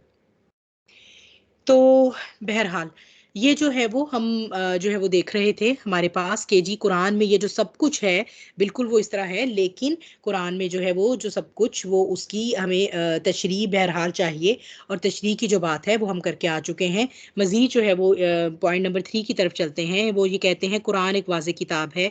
आप सूरह अल कसस, सूरह यूसुफ, सूरह इंशराह की आयात हैं जिनमें जो है वो अल्लाह सुब्हानहू व तआला जो है वो ये तिलका आयातिम मुबीन जो है, तिलका आयातुम मुबीनुन जो है, ये जो है वो डिफरेंट डिफरेंट थोड़ा सा डिफरेंट करके, यानी कि ये जो है ये तो बिल्कुल बिल्कुल वाज़ेह किताब की आयात है ना, बिल्कुल वाज़ेह है।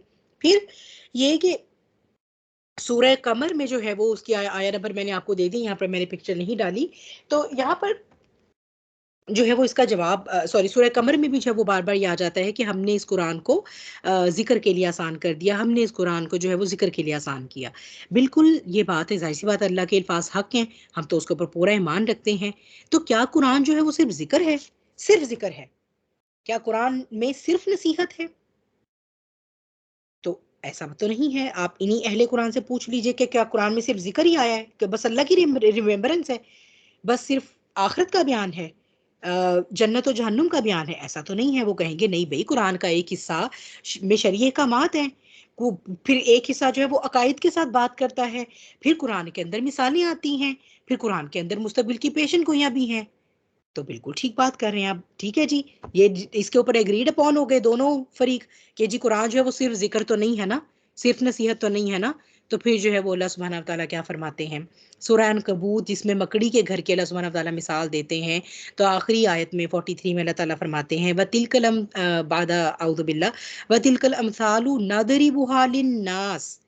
ये वो मिसालें हैं जो हम लोगों को के लिए बयान कर रहे हैं, मोमिनीन के लिए नहीं।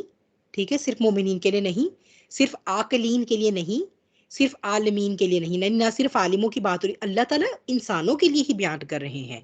लेकिन हो क्या रहा है, वमा याकिलुहा इल्लल आलिमून, टोटल निगेशन आ गई, लेकिन कोई भी नहीं समझ रहा उनको, कोई नहीं समझता सिवाय किनके, जो एक गहरी नजर रखते हैं, जो गहरा इल्म रखते हैं। इसका क्या मतलब है? हालांकि अल्लाह ताला तो इंसानों के लिए बयान कर रहे हैं ये आयत, ये जो निशानी है, आयत से मुराद है, या ये जो मिसाल है, चले मिसाल का लफ्ज यूज हुआ है, तो अल्लाह ताला तो इंसानों के लिए बयान कर रहे हैं। फिर क्यों नहीं हर इंसान समझ लेता? और यहीं से इस बात की भी तरदीद हो रही है कि कुरान जो है वो हर कोई नहीं इस तरह के, हम जो मुझे समझ आ गया बस वही ठीक हो गया। बिल्कुल ये बात है कि कुरान का वो हिस्सा जो नसीहत पर है ना मबनी, यानी जो हमें अल्लाह से जोड़ता है, जो हमें अल्लाह की पहचान देता है, जो हमारे जो जब हम आखिरत की बात उसमें पढ़ते हैं, जब हम जन्नत और जहन्नुम का तस्करा पढ़ते हैं, तो जो कुछ उसमें एक अल्लाह के साथ हमारा ताल्लुक बिल्ड होता है, और जो भी ये किस्सा जो हमें बार बार वो कहता है कि अल्लाह की तरफ आओ, हमें अल्लाह की याद दिलाता है, हमें अपने सही जिंदगी के मकसद को बार बार रिमाइंडर देता है, उसी को जिक्र कहते हैं। जिक्र क्या होता है? बेसिकली रिमाइंडर होता है ना। तो ये जिक्र की जो हिस्सा है ना, वो बिलाशुबा आसान है। बिलाशुबा कोई अल्लाह के अल्फाज कैसा है कि उसके अंदर सिद्क ना हो ही नहीं सकता ना। तो बिलाशुबा वो आसान है, लेकिन कुरान के वो हिस्से जो हिकमत के साथ हैं, जो अकायद के साथ हैं, जो ख़ास तौर पे शरईय अहकामात के साथ हैं, फिर जो मुस्तक़बिल की पेशन गोइयों के साथ हैं, और फिर मुख्तलिफ़ मिसालें जो अल्लाह ताला देते हैं, ये क्यों हैं? ये वो हैं जो उन लोगों के लिए हैं जो गहरा इल्म रखते हैं। और आप आज देखिए सुबहान अल्लाह कि आज को तो साइंस ने भी दरियाफ़्त कर लिया है कि मकड़ी का जो घर है, वो क्यों है मकड़ी का घर इतना कमज़ोर? अब सोचिए उस वक़्त का जो इंसान जिसके पास आज के गैजेट नहीं है, वो उसे किस जो उस वक़्त का गहरा इल्म रखने वाला और गहरा तदब्बुर रखने वाला होगा, वो उसे किस डेप्थ में जाकर परसीव करता होगा। और आज जबकि साइंस ने हमें बता दिया कि मकड़ी जो है, ये जब अपने मतलब अंडे दे देती है, तो ये अपने मेल पार्टनर को मार देती है। और जब अंडे की मकड़ियाँ बड़ी हो जाती हैं, तो वो उस माँ को भी मार देती हैं जिसने अंडे दिए थे वो। तो इस तरह उस वक़्त तो समझते होंगे कि ये कि तो बहुत धागे का बना हुआ सा है ना, हम यूँ हाथ करते हैं तो सारा जाला साफ़ हो जाता है। आज का इंसान उसको मज़ीद जो आज का इल्म रखने वाला है ना, वो ये अब उसको अंडरस्टैंड करेगा कि अच्छा वाक़ई यानी ये तो ना सिर्फ़ ये कि ज़ाहिरी तौर पर था, ये तो अपने मानवीय अंदाज़ में भी इतना कमज़ोर घर है। जिस घर के मेंबर्स ही एक-दूसरे के दुश्मन हो, वो घर कैसे घर बन सकता है? तो अल्लाह ताला क्या कहते हैं, काश वो जानते होते। क्या आप रिलेट कर सकते हैं आज को? कैसे हम कहेंगे कि उफ़ काश इन्हें पता होता कि इस तरह भी कमज़ोर था ये, इस तरह अल्लाह के अल्फ़ाज़ गहरे हैं। तो इस तरह के अल्लाह अल्लाह के अल्फ़ाज़ के बारे में कौन इल्म निकाल कर लेकर आएगा? वही जो कुरान के बारे में गहरा इल्म रखता है उसके मुख्तलिफ गोशों के बारे में, और या फिर वो बंदा जो तहकीक के साथ जुड़ा हुआ है, और जब वो किसी तहकीक तहकीक पर पहुँचता है और उसे कुरान में पाता है और वो दोनों को कंबाइन करता है, तो वो कहता है सुभान अल्लाह! ये तो बहुत ही गहरी बात थी। तो ये वो चीज़ें हैं कि इसलिए जो है वो कुरान जो है वो हम जो है वो उसका ज़िक्र का हिस्सा बिलाशुबा हमारे लिए आसान है। रिमेम्बरेंस का वो हमें नहीं भी अगर हमें कोई एक्सप्लेन करे, हम उसको पढ़ते हैं तो हम खुद इवन तर्जुमा पढ़ के भी जो है वो उससे अल्लाह की याद और अल्लाह का ईमान ताज़ा होता है। लेकिन कुरान का एक बहुत बड़ा हिस्सा ऐसा है जिसके लिए आपको लर्नड स्कॉलर्स के साथ रुजू करना पड़ेगा, और लर्नड स्कॉलर्स में नबी करीम सल्लल्लाहु अलैहि वसल्लम से ऊपर और कोई स्कॉलर नहीं है। अल्हम्दुलिल्लाह रब्बिल आलमीन। अच्छा जी, अब आते हैं उनके पास उन दलाइल की उन यानी कि उनके एतराज़ात की तरफ जो आजकल बहुत ज़्यादा ज़ुबानी ज़द-ए-आम हैं और जिसको लेकर के बहुत ज़्यादा जो है वो ये जो है वो फितना फैलाया जा रहा है, और जिसमें एक मुसलमान बहुत आसानी से एक्चुअली ट्रैप हो जाता है क्योंकि कन्विंसिंग ही बहुत है। हदीस तो जो है वो नबी करीम सल्लल्लाहु अलैहि वसल्लम के भी जाने के 200 साल बाद लिखी गई है। तो आप कैसे कह सकते हैं कि जी हदीस महफ़ूज़ है? तो पहली बात तो ये है कि हम इनसे ये पूछें कि आपको कैसे पता चले कि हदीस जो है वो 200 साल बाद लिखी गई है? तो वो कहते हैं जी हमें तारीख से पता चला, हिस्ट्री हमने हिस्ट्री की बुक्स पढ़ी हैं, हमें उसमें पता चला है। तो आप अगर हिस्ट्री को दलील बना सकते हैं जो कि एक इनऑथेंटिकेटेड वर्क है स्कॉलर्स का, हिस्ट्री भी तो बाद में लिखी गई। क्या हिस्ट्री जो है वो नबी करीम सल्लल्लाहु अलैहि वसल्लम ने अपने सामने लिखवानी शुरू कर दी थी? तो हिस्ट्री भी तो बाद में लिखी गई है। और हिस्ट्री में जो वाक़यात आते हैं वो ऑथेंटिकेटेड नहीं होते। हिस्ट्री, सीरत के की जो आम किताबें हैं ना, कभी अगर आप पढ़िएगा तो उनके स्कॉलर्स कभी भी ये दावा नहीं करते कि हमने इसके अंदर जो इन्फॉर्मेशन लिखी है ये ऑथेंटिकेटेड है। जी नहीं। वो वही हिस्ट्री के जो वाक़यात चले आते हैं या वो तवातुर से बहुत बातें जो मशहूर होती हैं वो उसी को उसके अंदर कोट कर रहे हैं। इवन आप जो ये सीरत की जो आप कह लें कि नंबर 1 अवार्ड याफ़्ता किताब है, और ये नंबर 1 अवार्ड याफ़्ता जो है वो सऊदीया में जो है वो मुझे अब साल भूल गया है कौन से साल में, ग़ालिबन 1960s की बात है। ये जो जिसके अब कोर्सेज़ भी बड़े करवाए जाते हैं ना, द सील्ड नेक्टर, क्या उसे कहते हैं, हाँ, खितामुल मिस्क है नाम उर्दू में। ये जो सीरत की किताब है जिसको सऊदीया में कॉम्पिटिशन हुआ था 1960s में, और उसमें नंबर 1 इसको सीरत की किताब कहा गया था।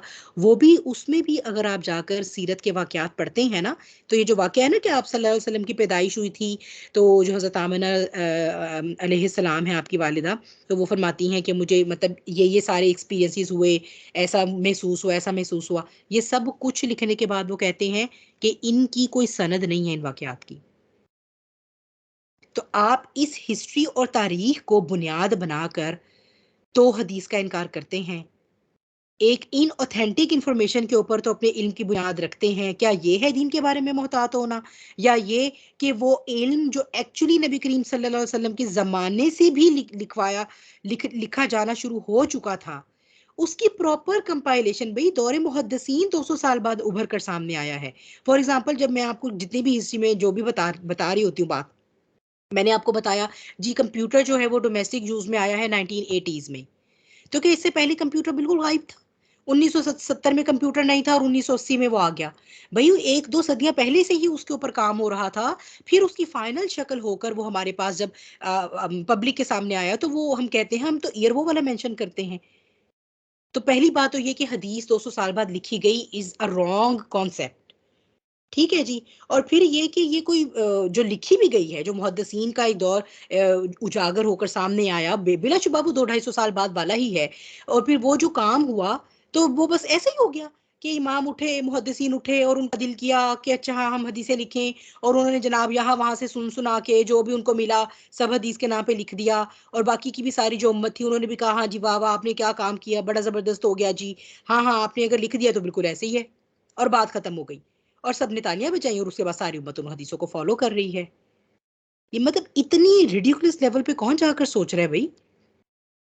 ये उम्मत इतनी भांज रही है, इतनी भांज रही है कि 1400 साल हदीस के नाम पर, घोल घोल के ऑथेंटिक हदीसों के नाम पर उसको झूठ बढ़ाया गया, उसकी बेस पर पूरा उसवा सिखाया गया। और आज 1400 साल बाद अचानक पता लगा जी सबका सब तो झूठ था। ये है वो अल्लाह की दीन की हिफाजत जिसके लिए अल्लाह ताला कहते हैं मैंने इसको महफूज किया, कुरान में कहते हैं। इस तरह ये लोग धोखा देते हैं, इस तरह ये लोग स्वे करते हैं, इस तरह ये लोग जो है ना वो हटाते हैं कैसे दीन से। अच्छा जी। फिर जो है वो रावियों की, जो यानी रावी कौन होते हैं? जो हदीस को बयान करने वाले होते हैं। इनकी जो है वो सूरह हुजरात में जो आता है कि अगर कोई फासिक तुम्हारे पास कोई खबर लेकर आए तो उसकी तस्दीक कर लिया करो। इसको बुनियाद बनाकर जो मुहद्दिसीन थे, उन्होंने जो रावी थे, उनके करेक्टर और उनके उनके बारे में पूरे उसूल मुतय्यन किए कि कोई शख्स जो हदीस बयान कर रहा है उसके अंदर ये सारे क्राइटेरिया टिक होंगे तो उसे हदीस ली जाएगी, वरना उसे हदीस नहीं ली जाएगी। फिर ये कि कुरान भी तो किताबी शक्ल में नहीं था नबी करीम सल्लल्लाहु अलैहि वसल्लम के ज़माने में। कुरान को लिखवाया ज़रूर गया था, लेकिन कुरान की को किताब की शक्ल में तो नहीं छापा गया। जब ये जो जंग यमामा हुई है मुसैलमा कज़्ज़ाब के खिलाफ, और हमारे इतने हुफ़ाज़ कराम शहीद हुए, तो ये मसला उठाया गया शूरा में। और हज़रत उमर ने जो है वो हज़रत अबू बकर सिद्दीक़ को, वो पहले से भी कहते थे, लेकिन उसके बाद फिर हज़रत अबू बकर सिद्दीक़ रज़ियल्लाहु तआला अन्हु भी एग्री कर, उसके साथ उनका इत्तफ़ाक हुआ और बाकी तमाम सहाबा ने भी उसके ऊपर जो है वो शूरा ने एग्री किया कि हाँ वाक़ई अब इसको एक किताब की शक्ल में दिया जाए। हालाँकि उससे पहले हज़रत अबू बकर सिद्दीक नहीं मानते थे कि जो काम नबी ने नहीं करवाया मेरा दिल नहीं मानता। बाद में उसकी ज़रूरत उभरी तो उसको किताब की शक्ल में लिखवाया गया ना। अब करें एतराज़ कुरान के ऊपर भी, वो क्यों लिखवाया गया बाद में किताब की शक्ल में? क्या गारंटी है उसको लिखवाते हुए जो है वो इतने सारे जो वो किताबत की में उस वक़्त इन्वॉल्व थे इंसान, उन सब के सब ने जो है वो ईमानदारी से की होगी। चलो ख़ैर उसके लिए तो हमें कुरान की आयत मिल जाती है ना कि अल्लाह ने कुरान की हिफ़ाज़त की ज़िम्मेदारी उठाई है। तो हदीस भी जो है वो इसी तरह इवॉल्व हुई है। बेसिकली ये एवोल्यूशन होती है इल्म की, कि वो एक शक्ल से, जैसे मैंने आपको कहा कि कंप्यूटर के इल्म की भी एवोल्यूशन हुई है, तो ये भी एवोल्यूशन होती है। चलें ठीक है, हमने ये भी माना। तो कुरान पर तो एराब भी नहीं थे शुरू में। वो तो हज़रत उस्मान गनी रज़ियल्लाहु ताला अन्हु के दौर में जाकर लगे हैं, जब कुरान अरब से निकल के अजम में फैला और पता चला जी कि वो तो कुरान को पता नहीं किस तरह पढ़ रहे हैं। वो अल कुरआनु था तो वो अल कुरआन, वो अल करानी कर दिया, किसी ने कुछ पढ़ लिया, किसी ने कुछ पढ़ लिया, तो वो तो मीनिंग भी चेंज और वर्ड भी चेंज और एवरीथिंग इज चेंज्ड। उसको फिर महफूज करने के लिए इराब लगवाए गए। क्यों लगवाए गए जी बाद में इराब? कहाँ है वो किताब? दिखाइए हमें अल्लाह की तरफ से जो नाजिल हुई थी, उस पर इराब लगे हुए थे कहीं? नहीं लगे थे। तो एवोल्यूशन हुई है ना इल्म की। तो इल्म की एवोल्यूशन का ये मतलब थोड़ा है कि वो इनऑथेंटिकेट हो गया। हाँ, अगर इल्म की एवोल्यूशन इनऑथेंटिकेटेड तरीके से हुई है तो फिर जो है वो हम उसको जो है वो, बल्कि साइंस का इल्म तो बहुत बोधा है। हर 50 साल के बाद वो अपनी ही पिछली रिसर्च को खुद ही गलत साबित कर देता है। और उस पर तो आप दिलो जान से ईमान लेकर आते हैं। उसको पैमाना बनाकर अपनी हदीस को आप परखते हैं। और वो हदीस जिसके ऊपर इतना एक्सटेंसिव काम हुआ कि ये मेरे पास सही बुखारी पड़ी हुई है। सही बुखारी और सही मुस्लिम, इन इमामों की किताबों पर मजीद जिन मुहद्दिसीन ने इनको खंगाला है ना, उन्हीं के नामों की एक लिस्ट है पूरी मेरे पास यहाँ पर। जो कि मैंने नहीं आपके साथ यहाँ पर शेयर की कि उसकी ज़रूरत नहीं थी, लेकिन ये मैं आपको बता रही हूँ, ये मैं अपनी बुक से अल्हम्दुलिल्लाह आपको बता रही हूँ कि उनके काम पर ये नहीं, मैंने आपको पहले भी जैसे बताया कि भाई वो आए और उन्होंने लिख दी किताब और बाकी सब ने तालियां बजाई, उनका बिल्कुल ठीक है जी नहीं। वक्तन फवक्तन मुख्तलिफ ज़मानों में उनकी इन किताबों के लिखे जाने के भी कई साल बाद आने वाले इमामों ने भी जो है वो इन किताबों को बार बार खंगाला है, इनकी असनाद को, इनकी ऑथेंटिसिटी को बार बार चेक किया है।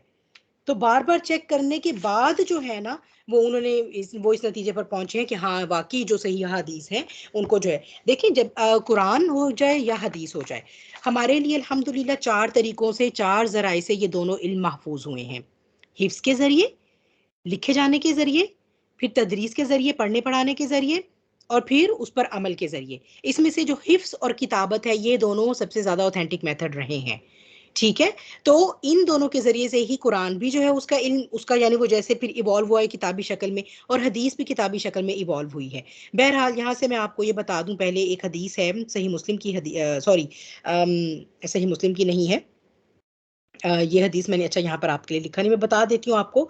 इमाम अहमद, इमाम दारमी और इमाम हाकिम, इन्होंने इसे रिवायत किया है, और अल्बानी ने जो है वो इसको सही करार दिया है कि अबू कबील एक ताबई हैं, और वो एक सहाबी के पास जाते हैं, अब्दुल्ला बिन अमर बिन आस के पास रज़ी अल्लाह अन्हु, और उनसे पूछने लगे कि सबसे पहले कौन सा शहर फतह होगा, क्योंकि उस ज़माने में सल्तनत बहुत फैल रही थी, इस्लामी सल्तनत, तो फतूहात हो रही थी, और मुसलमान अब वो मतलब रोम अल फारिस और उससे भी आगे जो है वो इलाके फतह कर रहे थे। तो चूंकि हदीस में ही मिलती है ना इन चीज़ों की पेशन गोइयाँ, तो हमें कुरान में नहीं मिलती, तो वो डिस्कस कर रहे थे, उनके साथ पूछ रहे थे कि नबी करीम सल्लल्लाहु अलैहि वसल्लम ने इसके बारे में क्या बताया, कि कुस्तुनतुनिया पहले होगा या कि रोम पहले फतह होगा।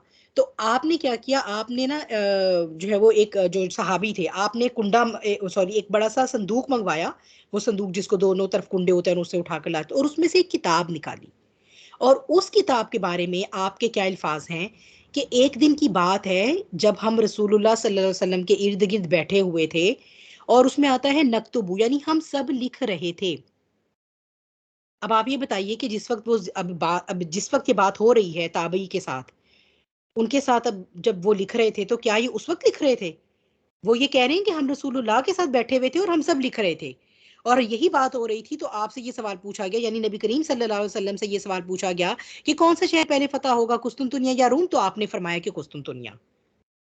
तो इसका मतलब है कि हदीस तब भी लिखी जाती थी, तब भी लिखी जाती थी। अच्छा चलें, फिर वो कहते हैं अच्छा चलें ठीक है जी, हम जो है वो, लेकिन देखें ना आप, वो भी बात हो गई, आय बाय शाय कर दिया, लेकिन आप देखें सही मुस्लिम की रिवायत है कि नबी करीम सल्लल्लाहु अलैहि वसल्लम ने खुद हदीस लिखने से मना फरमाया है। बिल्कुल हुआ, सही मुस्लिम की रिवायत है, मैं आपको पढ़ के सुनाती हूँ। लेकिन सबसे पहले इंसान इनसे पूछे कि ये किसमें मना किया है? हदीस में, सही मुस्लिम की हदीस है जिसमें मना किया गया। तो हदीस को तो आप मानते ही नहीं, आप हदीस को दलील लेकर कैसे आ सकते हैं? यानी अपने हक में जब दलील देनी है ना, तो हदीस से दलील दे रहे हैं, और अपने हक में जब वो अपने हक के खिलाफ जाती है तो हम तो हदीस को नहीं मानते। डबल स्टैंडर्ड ना, डबल फेस है, नफाक जाहिर हो रहा है ना हर स्टेप पे। मैं आपको बताती हूँ सही मुस्लिम की ये हदीस जिसको ये लोग ट्विस्ट करते हैं। इमाम अहमद से रिवायत करते हैं कि अल्लाह के रसूल सल्लल्लाहु अलैहि वसल्लम फरमाते हैं, यानी इमाम मुस्लिम जो है वो इमाम अहमद से रिवायत कर रहे हैं, सिवाय कुरान के मुझसे कोई चीज़ मत लिखो। ठीक है, ये मुझे लिखी हुई फॉर्म में मिली नहीं, ठीक है, मेरे पास इतना टाइम नहीं था आज के मैं इसको थोड़ा ढूंढती, और कुछ और भी इशूज़ थे, तो लेकिन इंशाल्लाह मिली तो मैं शेयर भी कर दूंगी, लेकिन इसके बारे में कि ये सही मुस्लिम की हदीस है, अल्हम्दुलिल्लाह 200% गारंटी है। अच्छा, कोई चीज़ मत लिखो, सवाए कुरान के मुझसे कोई चीज़ मत लिखो, जिसने कुरान के सिवा मेरी तरफ से कुछ लिखा है वो उसको मिटा दे, और मेरी तरफ से हदीसें बयान करो। अच्छा, वो यहाँ तक कह देते हैं सिर्फ ना कि कुरान के सिवा जो जो कुछ मेरी तरफ से लिखा है ना उसे मिटा दें। तो देखें जी, आपके तो नबी ने खुद हदीस को ना सिर्फ मना किया बल्कि उसको मिटवा भी दिया, और आगे नहीं चलते, और मेरी तरफ से हदीसें बयान करो, कोई हर्ज नहीं, और जो मुझ पर जानते बूझते झूठ घड़े वो अपना ठिकाना जहन्नुम की आग में बना ले। अब इससे क्या क्या पता चला कि कुरान लिखा जा रहा है, कुरान के अलावा के अल्फाज को लिखने की मुमानियत आई है, लेकिन हदीस को बयान करने का हुक्म आ रहा है, और हदीस की कोई अहमियत है तो ये बात कही जा रही है ना कि हदीस में मेरी तरफ से जिसने झूठ गढ़ा वो अपना ठिकाना जहन्नुम की आग में बनाए। अगर हदीस टोटली निगेट ही होनी थी कि नबी करीम सल्लल्लाहु अलैहि वसल्लम ये कहते कि जो मैं अब कह रहा हूँ ना इसको नोट करो, ना मेरी कही भी बात को इंपॉर्टेंस दो, और जो है ना वो देखो ऐसे काम का जो है वो झूठे काम ना करो। नहीं, जो मेरे अल्फाज हैं उनके अंदर झूठ अगर तुमने मिक्सअप किया, देखिए इसकी कोई हिकमत थी। ये इब्तदाई दौर की बात है। चूंकि अगर आप आज को जो है वो बाइबल पकड़ते हैं, अगर हम लेते हैं और वो लोग रेफरेंस के लिए यानी कौन लोग, कैथोलिक क्रिश्चियंस जो हैं या क्रिश्चियंस जो हैं वो रेफरेंस के लिए कोई बात करते हैं, तो वो बाइबल को लेकर आते हैं। फिर वो ये कहते हैं बाइबल में कि वी आर नॉट श्योर कि ये वाले जो अल्फाज हैं ये हमारे प्रीस्ट ने यहाँ पर ऐड कर दिए हैं, कुछ जो है वो हमारे पॉल ने लिखे हैं, कुछ अब ना कुछ हम कह नहीं सकते 100% ठीक तरीके से कि ना कौन से जो है ना वो अल्लाह के अल्फाज हैं, कौन से वाकई डिवाइन वर्ड्स रह गए हैं, और कौन से ऐसे हैं जो हमारे प्रीस्ट ने ऐड किए हैं। चाहे वो ठीक है, सारी बात वो ठीक है, ठीक है, अभी हम ये नहीं कह रहे वो बात गलत है, वो बात ठीक है। लेकिन बाइबल में अब ये डिस्टिंग्विश नहीं किया जा सकता कि वो कौन से अल्फाज थे जो हज़रत मूसा अलैहिस्सलाम को दिए गए अल्लाह की तरफ से, एग्जैक्टली exactly, और वो कौन से अल्फाज हैं जो बाद में आने वाले जो उनके स्कॉलर्स थे उन्होंने अपनी तशरीह के तौर पे ऐड किए हैं। तो तहरीफ हो गई अल्लाह की किताब में। चूंकि ये इब्तदाई ज़माने की बात है जब कुरान का नुज़ूल हो रहा था और अभी सहाबा कराम भी अपनी तरबियत और तालीम के इब्तदाई मराहिल में थे, तो उनको अभी ये डिफ्रेंशिएट करना नहीं आता था कि वही के अल्फाज जो हैं वो अलहदा कैसे करने हैं नबी करीम सल्लल्लाहु अलैहि वसल्लम की हदीस से। तो उस वक्त नबी करीम सल्लल्लाहु अलैहि वसल्लम ने लिखना मना कर दिया था। यानी अब क्या हो गया, कुरान और हदीस को कैसे उस टाइम पर सेपरेट किया गया, लिखी हुई जो भी चीज होगी इसका मतलब है कि पता चल जाएगा वो वही के अल्फाज हैं। फॉर एग्जाम्पल बाद में कोई मौका आया, कोई रेफरेंस आया, कोई तलाक के मसले की बात है, तो नबी करीम सल्लल्लाहु अलैहि वसल्लम हुक्म देंगे कि फलां आयत लेकर आओ वो जो फलां छाल के ऊपर लिखी हुई थी। तो जब वो आएगी लिखी हुई, तो इससे ये एक बात की श्योरिटी होगी 100% कि लिखी हुई जो चीज भी है ना इस वक्त, वो वही के ये कुरान के अल्फाज हैं, किताब के अल्फाज हैं। यानी आपने ये अमर एक्चुअली वाकई वो इस अमर को यकीनी बनाया कि जो किताब है वो किताब रहे और जो किताब की वजाहत है वो लहदा हो जाए। नॉट दैट कि किताब की वजाहत इन इट सेल्फ कोई ऐसी चीज थी जिसका बयान कर, जिसको जिसका रिकॉर्ड रखना हमारी नबी करीम सल्लल्लाहु अलैहि वसल्लम के या अल्लाह के नजदीक मकसूद नहीं था। मैंने आपको बताया ना इनकी एवोल्यूशन हो रही है, तो इस हिसाब से इसको समझना पड़ेगा। तो लेकिन क्या फरमा दिया कि मेरी हदीस को जरूर बयान कर दो। ठीक है, फॉर एग्जाम्पल जो और इखलाकियात के मामलात हैं, ये कोई भी और मामले हैं जिसके बारे में नबी करीम सल्लल्लाहु अलैहि वसल्लम ने कोई बात कही है, वो उस वक्त सहाबा कराम ने सुनी हुई है, तो वो जहां भी जाएंगे तालीम और तरबियत के लिए तो वो उनको जाकर बताएंगे। तो सहाबा कराम अहादीस को उस वक्त मेमोराइज ज्यादा कर लिया करते थे। ठीक है, तो क्या दो जो चार तरीके हैं, हिफ्स से पहुंचा है और किताबत से पहुंचा है। तो कुरान के बारे में क्या हुआ है, हिफ्स भी था और किताबत भी थी साथ साथ। लेकिन कुरान जो बाकायदा किताब की शक्ल में वो बाद में आया। ठीक है, बाद में आहिस्ता आहिस्ता एवोल्यूशन होती रही, जरूरत महसूस हुई तो उसको बाकायदा किताब में भी ले आए, फिर जरूरत महसूस हुई तो उस पर इराब भी लगा दिए गए। हदीस के बारे में क्या हुआ है, हिफ्ज से पहले शुरू हुई है, किताबत बाद में आई है। तो ये सीक्वेंस चेंज होना does not make that science is invalid in itself. ठीक है, तो सीक्वेंस चेंज हुआ है सिर्फ, वो क्यों, ताकि कुरान के अल्फाज लहदा रहें। क्यों, ताकि वो जो कुरान की हिफाजत का जिक्र की हिफाजत का था वो सारा, और हमारे लिए भी, ताकि एक डिफ्रेंसिएशन है ना आज के लिए।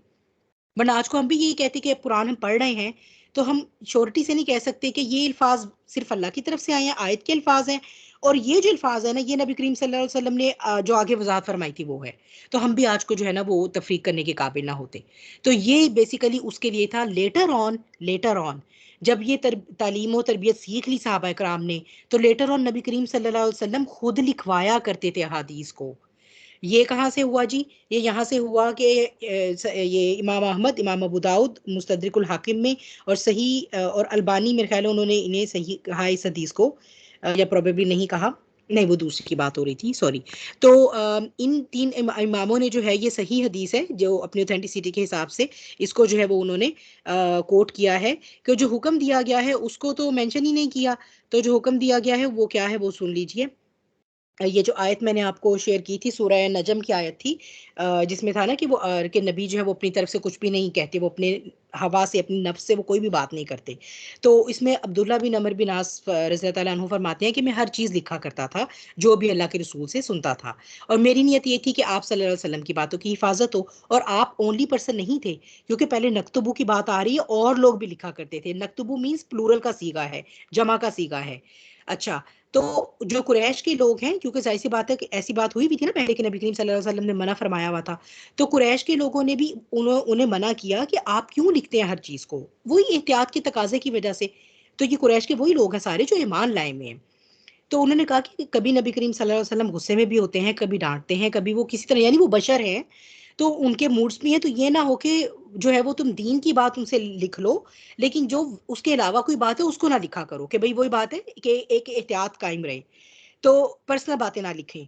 उन्होंने जाकर रसूलुल्लाह सल्लल्लाहु अलैहि वसल्लम से इसका तस्करा फरमाया, तो आप सल्लल्लाहु अलैहि वसल्लम ने अपनी उंगली से अपने मुंह की तरफ इशारा किया, और आप सल्लल्लाहु अलैहि वसल्लम ने उनको फरमाया उक्तुब, कमांड दी है, ये कमांड का सीगा होता है अरबी ग्रामर में, उक्तुब लिख, यानी लिखो जो भी तुम लिखते हो मेरी तरफ से, जो भी महफूज करने के लिए लिख रहे थे तुम लिखो उसको, बिल्कुल छोड़ने की जरूरत नहीं है। कसम है उस जात की जिसके हाथ में मेरी जान है, कि यहाँ से, यानी अपनी उंगली का जो इशारा उन्होंने अपने मुंह की तरफ किया है वहां से, कि इस मुबारक जुबान से हक के सिवा कुछ नहीं निकलता। तो क्या बता दिया गया, ये मोहर सख्त कर दी गई है कि बिल्कुल हदीस को लिखने की इजाज़त दे दी गई थी। आप खुद भी लिखवाया करते थे, लिखे हुए मजमूए बाद में सहाबा कराम के पास थे। अब वो that is a different detail, वो बहुत ज़्यादा हो जाएगी कि हज़रत अली के पास कौन से थे, कौन से सहाबी के पास कौन से थे। बहरहाल सहाबा कराम के पास थे। हज़रत अबू हुरैरा भी जो 5,000 हदीस नकल करते हैं, उनके बारे में भी जो है वो ये है एक राय कि उन्होंने या तो खुद लिखी हैं या उन्होंने अपने किसी गुलाम से लिखवाई भी हैं। तो ये लिखना हदीस का नबी करीम सल्लल्लाहु अलैहि वसल्लम के ज़माने से ही जारी है।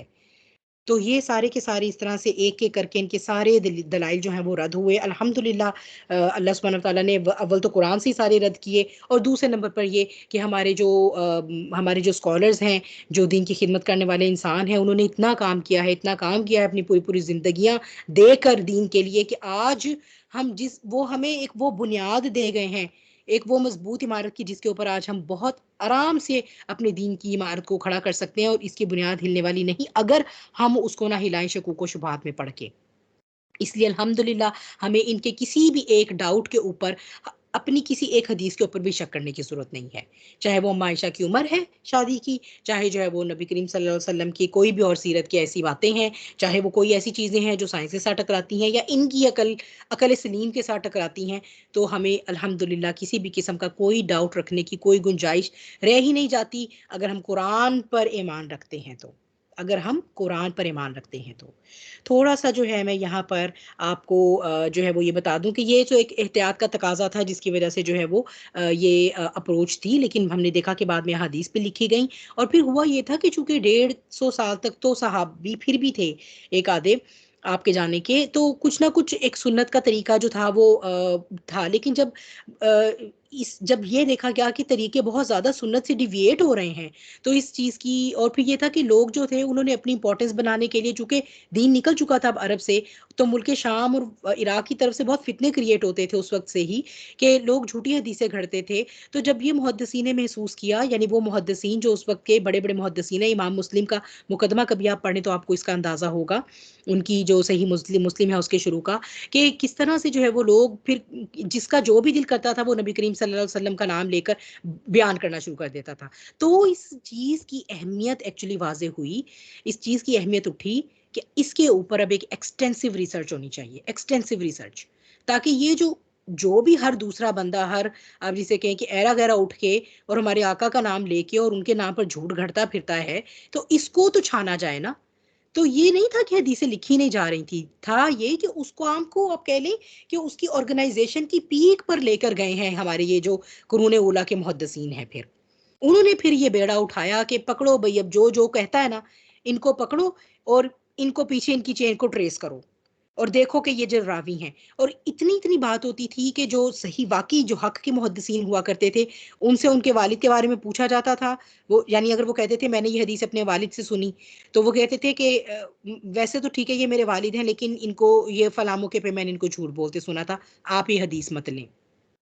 वैसे तो ठीक है ये मेरे वालिद हैं, लेकिन इनके अंदर किरदार का एक ये प्रॉब्लम है, तो ये वैलिड नहीं होंगे रावी के तौर पे। खुद कह देते थे कुछ इस तरह के रावी कि अब मेरे अंदर ज़ौफ़े हाफ़िज़ा आ चुका है, मेरा हाफ़्ज़ा कमज़ोर हो चुका है। इस वक़्त से पहले वाली जो हदीसें मैंने बयान की थी ना, यानी फॉर एग्जाम्पल अब से 10 साल पहले की जो मैं बयान करता था, बताता था, पढ़ाता था, वो ले लो, अब की ना लो, अब मेरे हादसे में ज़ोफ़ आ गया है। इसके बाद की जो मैंने, तो ये बहुत ज़्यादा एक्सटेंसिव, हम उसको नहीं देखते क्योंकि हमें पता ही नहीं ना। हमें तो अल्हम्दुलिल्लाह फ़िरका वारियत के ज़हर ने हदीसों से वैसे ही मुतनफ़्फ़र कर दिया। जैसे ही अहले हदीस, और वो अहले हदीस फ़िरके ने भी नाम खैर हदीस का ले लिया, और मज़े की बात है कि खैर वो भी सारी सही हदीसें नहीं लेते ज़िंदगी के हर मामले में, और वो भी एक पोर्शन उठाते हैं, दूसरा नहीं उठाते। तो हमें तो जो फ़िरका वारियत का नाग है ना, यही ऐसा डस गया है कि हमने कभी जानना ही मुनासिब नहीं समझा कि हम कभी ये देखें तो सही कि जो ये हमें सही हदीस और ज़ईफ़ हदीस और हसन हदीस कहते रहते हैं, और कहते हैं जी कि ये फ़लाँ तो मौज़ूआत हैं, घड़ी हुई हैं, तो आखिर क्यों कह रहे हैं? वो कौन से उसूल हैं हदीस के बयान करने के जिनको इन्होंने लिया, और उसके बारे, और उसके बलबूते पे ये इतनी बड़ी बात कर रहे हैं नबी करीम सल्लल्लाहु अलैहि वसल्लम के बिहाफ पर? क्यों कह रहे हैं? मेरे पास सही बुखारी है, मैं थोड़ा-सा सिर्फ़ आप लोगों को ऑथेंटिसिटी या हदीस के काम की सीरियसनेस जो है वो मैं आपको ये बताना चाहती हूँ कि आपके हाफ़ज़े की बात हो रही है। आपके हाफ़ज़े की ये बात है कि 1 लाख सही अहादीस और 2 लाख गैर सही अहादीस आपको याद थी। एक महफ़िल में आप बैठे हुए थे, तो कुछ जो है ना वो, यानी मशाइख ने ना जमा होकर आपका इम्तिहान लेने का प्रोग्राम बनाया। तो इम्तिहान जो है ना वो इस तरह से हुआ कि 10 उन्होंने स्कॉलर चूज़ किए, और हर 10 स्कॉलर्स को 10-10 अहादीस दी, और वो अहादीस ऐसी थी कि उनको थोड़ा-सा चेंज कर दिया। उनके वर्डिंग को, या उनके आप कह लें कि कॉन्टेक्स्ट को, मतन को चेंज कर दिया। अच्छा जी, अब वन बाय वन जो है ना वो महफ़िल है, और इमाम बुखारी जो है उनके पास वो एक-एक करके वो आलिम खड़े होते हैं, और पहली हदीस बयान की पहले आलिम ने, तो आपने कहा जी मैं तो नहीं जानता। अच्छा, इस तरह सारी 10 हदीसों के बारे में कहा मैं नहीं जानता। अच्छा, फिर वो 10 के 10 आलिम खड़े हुए, और उन्होंने सबने अपनी 10-10 अहादीस बयान की, तो आपने सब अहादीस के बारे में कहा कि मैं नहीं जानता।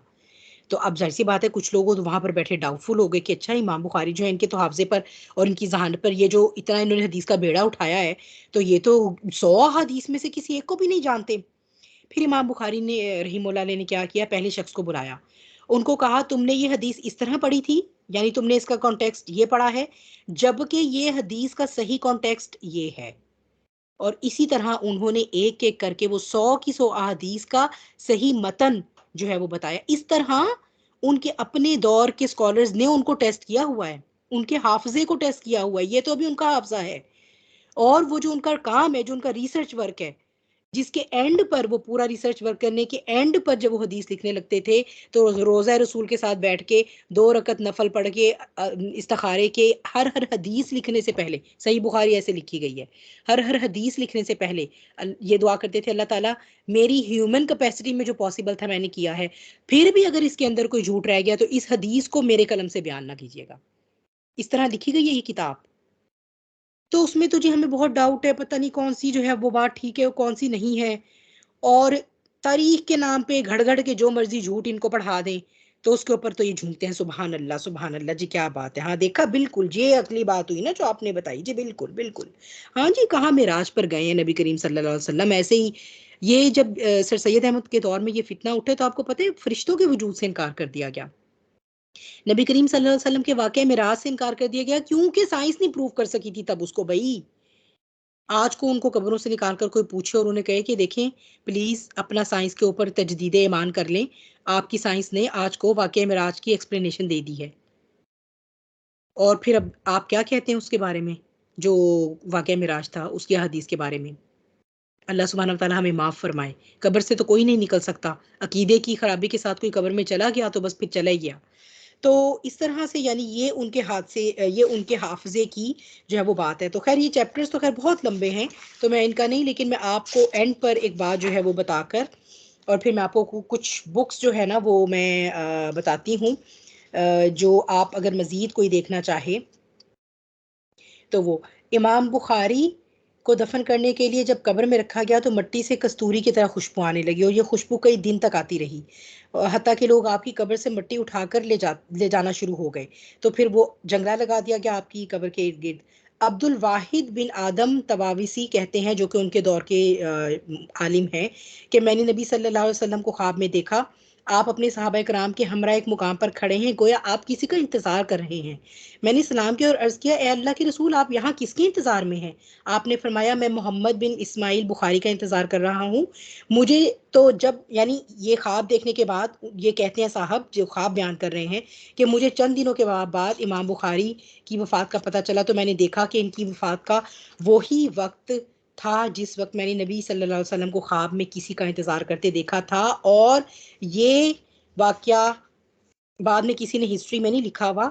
मुकदमातुल फतहुल बारी, ठीक है, फतहुल बारी का जो मुकदमा है, सही बुखारी की शरह है, जो दूसरे मुहद्दिसीन ने लिखी है, इमाम बुखारी नहीं, दूसरे मुहद्दिसीन ने आपकी किताब की जरह की, शरह की, उसको एनालाइज किया, उसमें जो है ये वाकया बयान किया जाता है। फिर सही बुखारी के मुतालिक अबू जैद मरूजी फरमाते हैं कि मैं हजर असवद और मकाम इब्राहिम के दरमियान सोया हुआ था। इस दौरान मैंने ख्वाब में रसूलुल्लाह सल्लल्लाहु अलैहि वसल्लम को देखा। आपने मुझसे फरमाया, अबू जैद, तुम कब तक शाफई की किताब पढ़ते रहोगे, मेरी किताब तुम क्यों नहीं पढ़ते? मैंने अर्ज किया, अल्लाह के रसूल, आपकी किताब कौन सी है?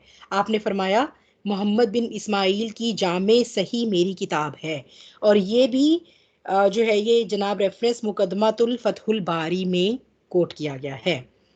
तो ये बात है कि ये तो मैंने आपको सिर्फ अभी सही बुखारी की बताई है। आप अगर आप कभी सही मुस्लिम का मुकदमा पढ़ें, फिर इसी तरह और भी जो इमामों की किताबें हैं, बाद में शेख अलबानी आए हैं, जो शेखुल हदीस कहलाते हैं, उन्होंने ये जो आप सिलसिला तो सहिया और सिलसिला तो ज़ईफिया जो है वो देखते हैं ये सारी। तो कोई एक मुहद्दिस का काम नहीं है भाई हम तक ऑथेंटिकेटेड सीरा पहुंचाने में। मुहद्दिसीन का इतना बड़ा काम है कि मैं और आप अगर सिर्फ उनके काम और उस काम की ऑथेंटिसिटी को ही पढ़ते रहे ना बैठ के, तो हमें उसके लिए भी पता नहीं कितने महीने लगेंगे। अच्छा, फिर मजे की बात है, मैं आपको बताती हूँ कि इसका इतराफ तो गैर मुस्लिम कर चुके कि कितना ऑथेंटिक काम हुआ है। अस्माउर रिजाल एक इल्म है, मैं यहाँ लिख देती हूँ नाम आपके सामने। अस्माउर रिजाल हदीस का जो जब इल्म होता है ना, तो उसमें ये एक इल्म है जिसे कहा जाता है, इसे कहा, ये अस्माउर रिजाल, रिजाल होते हैं, रजल आदमी को कहते हैं, ठीक है, और अस्मा नाम को कहते हैं, जो लिटरल मीनिंग है, ठीक है ना। तो आदमियों के नाम अगर आप कहें अरेबिक में, बेसिकली कौन से आदमियों के नाम? ये उन रावियों के नाम हैं जिनके ऊपर तहकीक करके अहादीस लिखी गई हैं। एक्सटेंसिव तहकीक की गई है इनकी जिंदगियों पर। ये कोई कोई बड़े मशहूर नहीं थे, ऐसे ही पता लग गया जी फलां के पास कोई हदीस है, पहुंच गए। अब वो कोई कोई आलम नहीं है, लेकिन अब उससे जुड़े हुए चेन में जितने भी हैं, वो कहेंगे मैंने इनसे सुना, उसके पास गए, वो कहेंगे मैंने उनसे सुना, उनके पास गए। ये सारी चेन में जितने भी लोग आते हैं उन्हें रिजाल कहते हैं। उन रिजाल के नाम और उनके जो वो हदीस बताते हैं, क्या वो हदीस उस क्राइटेरिया पे पूरी उतर, पहले ये कि वो बंदा उस क्राइटेरिया पे पूरा उतरता है या नहीं, उसूल मुहद्दिसीन के। फिर ये कि जो हदीस बताई है वो पूरी उतरती है या नहीं। फिर उस चेन के अंदर मौजूद सारे रावियों की तस्दीक करना, इसे कहते हैं अस्माउर रिजाल, ठीक है। ये काम किया है हमारे मुहद्दिसीन ने। इस काम की ऑथेंटिसिटी के बारे में एक जर्मन साइंसदान है, स्प्रिंगर उसका नाम है, ठीक है जी, एक जर्मन साइंटिस्ट है स्प्रिंगर। वो ये कहता है कि मुसलमानों ने, कहता है कि ये इम्तियाज ना सिर्फ इस्लाम के पास है कि उनका जो ये नॉलेज है ना अस्माउर रिजाल का, ये इतना ऑथेंटिकेटेड नॉलेज है कि इससे हम उस जमाने के 5 लाख इंसानों का डेटाबेस पूरी श्योरिटी और पूरी तसल्ली के साथ तैयार कर सकते हैं। जब ना इंटरनेट हुआ करता था, ना WWW हुआ करता था, ना फेसबुक हुआ करती थी, ना यूट्यूब हुआ करता था, उन इंसानों ने एक मुल्क से दूसरे मुल्क का सफर किया, महीनों महीनों का, एक एक हदीस के एक एक रजल की ऑथेंटिकेशन के लिए, जिसके बारे में हम पोले मुंह से कहते हैं हमें तो पता ही नहीं है, पता नहीं है इसके अंदर कौन सी बात नबी करीम सल्लल्लाहु अलैहि वसल्लम की है, कौन सी बात जो ऐसी है। जिनके बारे में नबी करीम सल्लल्लाहु अलैहि वसल्लम ने फरमाया कि ये मेरी किताब है, पढ़ो इसको, जिनके बारे में ये फरमाया कि मैं उनका इंतजार कर रहा हूँ। और ये बातें मैं आपको हिस्ट्री से नहीं बता रही, हदीस की ऑथेंटिकेटेड बातों से बता रही हूँ। तो वो ये कहते हैं कि इतना एक्सटेंसिव और इतना ऑथेंटिकेटेड काम है ये, कि अगर हम उस जमाने के इन 5 लाख लोगों की जिंदगी के ऊपर कोई भी कहानी बनाना चाहें, पूरा डेटाबेस उन्होंने कलेक्ट किया है। और वो इतना ऑथेंटिकेटेड है कि हम आंख बंद करके, और कहते हैं कि इस लेवल की एक्सटेंसिव रिसर्च इंसानों के हालात जिंदगी के ऊपर और किसी इल्म के पास नहीं है, जो ये अस्माउर रिजाल का जो इल्म है, जो हमारे मुहद्दिसीन ने डिवाइस किया उसको डिवाइस करके और उसके ऊपर जो है वो, तो ये जो इस तरह कह देते हैं, इनका ख्याल है कि उम्मत इतनी बांझ है, इतनी भांज रही है कि 1400 साल के बाद अचानक ये लोग आए और इनको अंदाजा हुआ कि भाई आज तो दिन में कुछ भी ऑथेंटिकेटेड नहीं है, कहाँ से लाए नबी की सीरत, तो इसलिए बस जान ही छुड़ा लो उससे। तो बस सबको साइड पे करो, जो कुरान आपको मुझे समझ आता है वो बस बहुत ऑथेंटिकेटेड बात है। अगर किसी को शौक हो कि वो अहादीस के मजमूए और इनकी वो उसके ऊपर मजीद कोई, या वो कैसे अहादीस अखज़ की गई हैं और कैसे जो है वो किस तरह हुज्जत जो है वो बनाई गई है, कि इन चीज़ों को क्या असूल हैं, तो यहाँ पर मैं आपको एक दो किताबों के नाम बता देती हूँ। मुफ्ती तकी उस्मानी की किताब है हुज्जत हदीस, ठीक है। ये सारे वो जो उसूल हैं हदीस के, किस तरह हदीसें ली गई हैं, किस तरह उनके रिजाल जो हैं वो लिए गए हैं, उसके लिए जो है वो बहुत अच्छी है, ठीक है। हदीस, सॉरी लिखना था गलत हो गया। तो ये है उनकी। फिर जो है इनकी मौलाना मौदूदी साहब की जो है वो एक किताब है सुन्नत की आईनी हैसियत। तो ये भी जो है वो आप कहने के जैसे एक आजकल के दौर की जो है वो आप जैसे रिलेट करती है, क्योंकि ये तो खैर उनका एक हॉल मार्क है ना मौलाना मौदूदी के काम का, कि वो बिल्कुल आप कह लें कि आजकल के ज़माने के साथ रिलेट करना। तो सुन्नत की आईनी हैसियत है क्या, तो ये फिर आपको मज़ीद इसके अंदर आप कह लें कि मज़ीद इंटेलेक्चुअल पॉइंट ऑफ व्यू से भी, जिसको शौक़ है, जो ये चाहता है कि वो इनके मैदान में उतरे और वो थोड़ा सा देखे। इसके अलावा भी अब्दुल रहमान गिलानी हैं, उनकी किताब है, हाँ जिसको बहुत शौक है कि वो बहुत तफसील में पढ़े, तो आईनाए परवेजियत। मैंने बताया था ना आपको कि ये जो मिर्ज़ा परवेज़ है, गुलाम अहमद परवेज़ नाम है गालिबन पूरा, उसने भी ये उस वो बेसिकली अब इस वक्त आप कह लें पाकिस्तान में जो है वो फितना इनकारी हदीस का बानी है। तो आईनाए परवेजियत जो है ये इनकी है अब्दुल रहमान गिलानी की, और एक वक्त में तो ये गुलाम अहमद परवेज़ के जो फॉलोअर्स हैं उन्होंने कराची से इस बुक को उठवा भी लिया था, कराची के बाज़ारों से। तो ये दोबारा बाद में फिर पब्लिश हुई थी और फिर आई थी, और ये जो है वो कोई 1000 सफ़हात से ज़्यादा की किताब है। तो अगर कोई चाहता है कि वो इस इल्म को, इसकी गहराई में उतरना चाहता है, या जो अगर कोई चाहता है कि जो कुछ मैमूना ने बताया है, ये कहानियाँ सुना के गई है, या कोई वाक़ई ये सही बात है, ये जो उसूल हदीस कहती रहती है, या मुहद्दिसीन ने वाक़ई इतना काम किया है, तो इसको भी कहीं से हम ऑथेंटिकेट करें, ये वाक़ई ऐसा हुआ है, तो ये किताबें हैं जो मज़ीद जो है वो आपको हेल्प आउट कर सकती हैं। व आखिरु दावाना अनिल हम्दुलिल्लाहि रब्बिल आलमीन व क़ौलु क़ौली हाज़ा अनिल हम्दुलिल्लाहि रब्बिल आलमीन। आप का कोई सवाल है तो हम सेशन क्लोज़ कर लेते हैं और उसके बाद जो वो फिर हम क्वेश्चन आंसर सेशन की तरफ जाते हैं। अल्हम्दुलिल्लाहि रब्बिल आलमीन। इसके साथ ही हमारा जो सेक्शन बी है, जिसमें हम मौजूदा दौर के फ़ितनों की बात कर रहे थे, वो मैं अपनी तरफ से तो क्लोज़ कर चुकी हूँ। आप सबसे मैंने दरख्वास्त की थी कि अगर आपको लगता है कि कोई और फ़ितना डिस्कस होना चाहिए तो आप लोग सामने लेकर आएँ। लेकिन मेरी बहनें इतनी अच्छी हैं, उनको सारे फ़ितनों का पता है और वो समझती हैं कि बस इसके अलावा और कोई फ़ितने नहीं हैं। नहीं, आई मीन फ़ितने तो हैं डेफ़िनेटली, लेकिन मुझे लगा कि यही थे जो मेजर थे, जिनके जिनके बारे में कम से कम हमें ज़रूर जो है वो नो हाउ होनी चाहिए। अलबत्ता मैंने आप लोगों से पूछा था, अगर आप अभी भी आपकी कोई सजेशन आएगी तो शायद मैं उसको ले लूँ, वरना फिर ये कि हम अपने इंशाल्लाह इस सीरीज़ के सेक्शन सी की तरफ बढ़ेंगे, जो कि अब अहादीस पर होगा। तो फिर अहादीस के कॉन्टेक्स्ट में इंशाल्लाह रिलेट करने की कोशिश करेंगे। वो इल्म जो सारा अब तक का है, सारा तो खैर मैं नहीं दावा कर सकती, to the best of my ability इंशाल्लाह उसको लेकर आना है। और पहले जो है वो हम अब क्लोज़ कर लेते हैं और उसके बाद जो है वो फिर हम क्वेश्चन आंसर सेशन की तरफ चलते हैं। अऊज़ु बिल्लाहि मिनश शैतानिर रजीम, बिस्मिल्लाहिर रहमानिर रहीम। वल अस्र इन्नल इंसाना लफ़ी खुस्र इल्लल्लज़ीना आमनु व अमिलुस्सॉलिहाति व तवासौ बिल हक़्क़ि व तवासौ बिस्सब्र।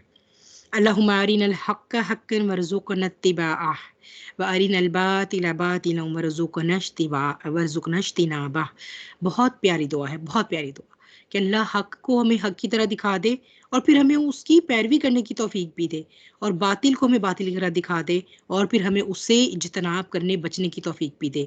इस दजल के से बचने के लिए मेरा ख़्याल है ऐसे प्यारी और कोई दुआ नहीं हो सकती, और ये हमें अपने एंड ऑफ़ टाइम्स की तशहुद की दुआओं का हमें इसे हिस्सा बनाना चाहिए। जज़ाकुमुल्लाह खैर कसीरन कसीरा। मैं रिकॉर्डिंग क्लोज़ करके और उसके बाद फिर हम अपने क्वेश्चन आंसर सेशन की तरफ जाते हैं।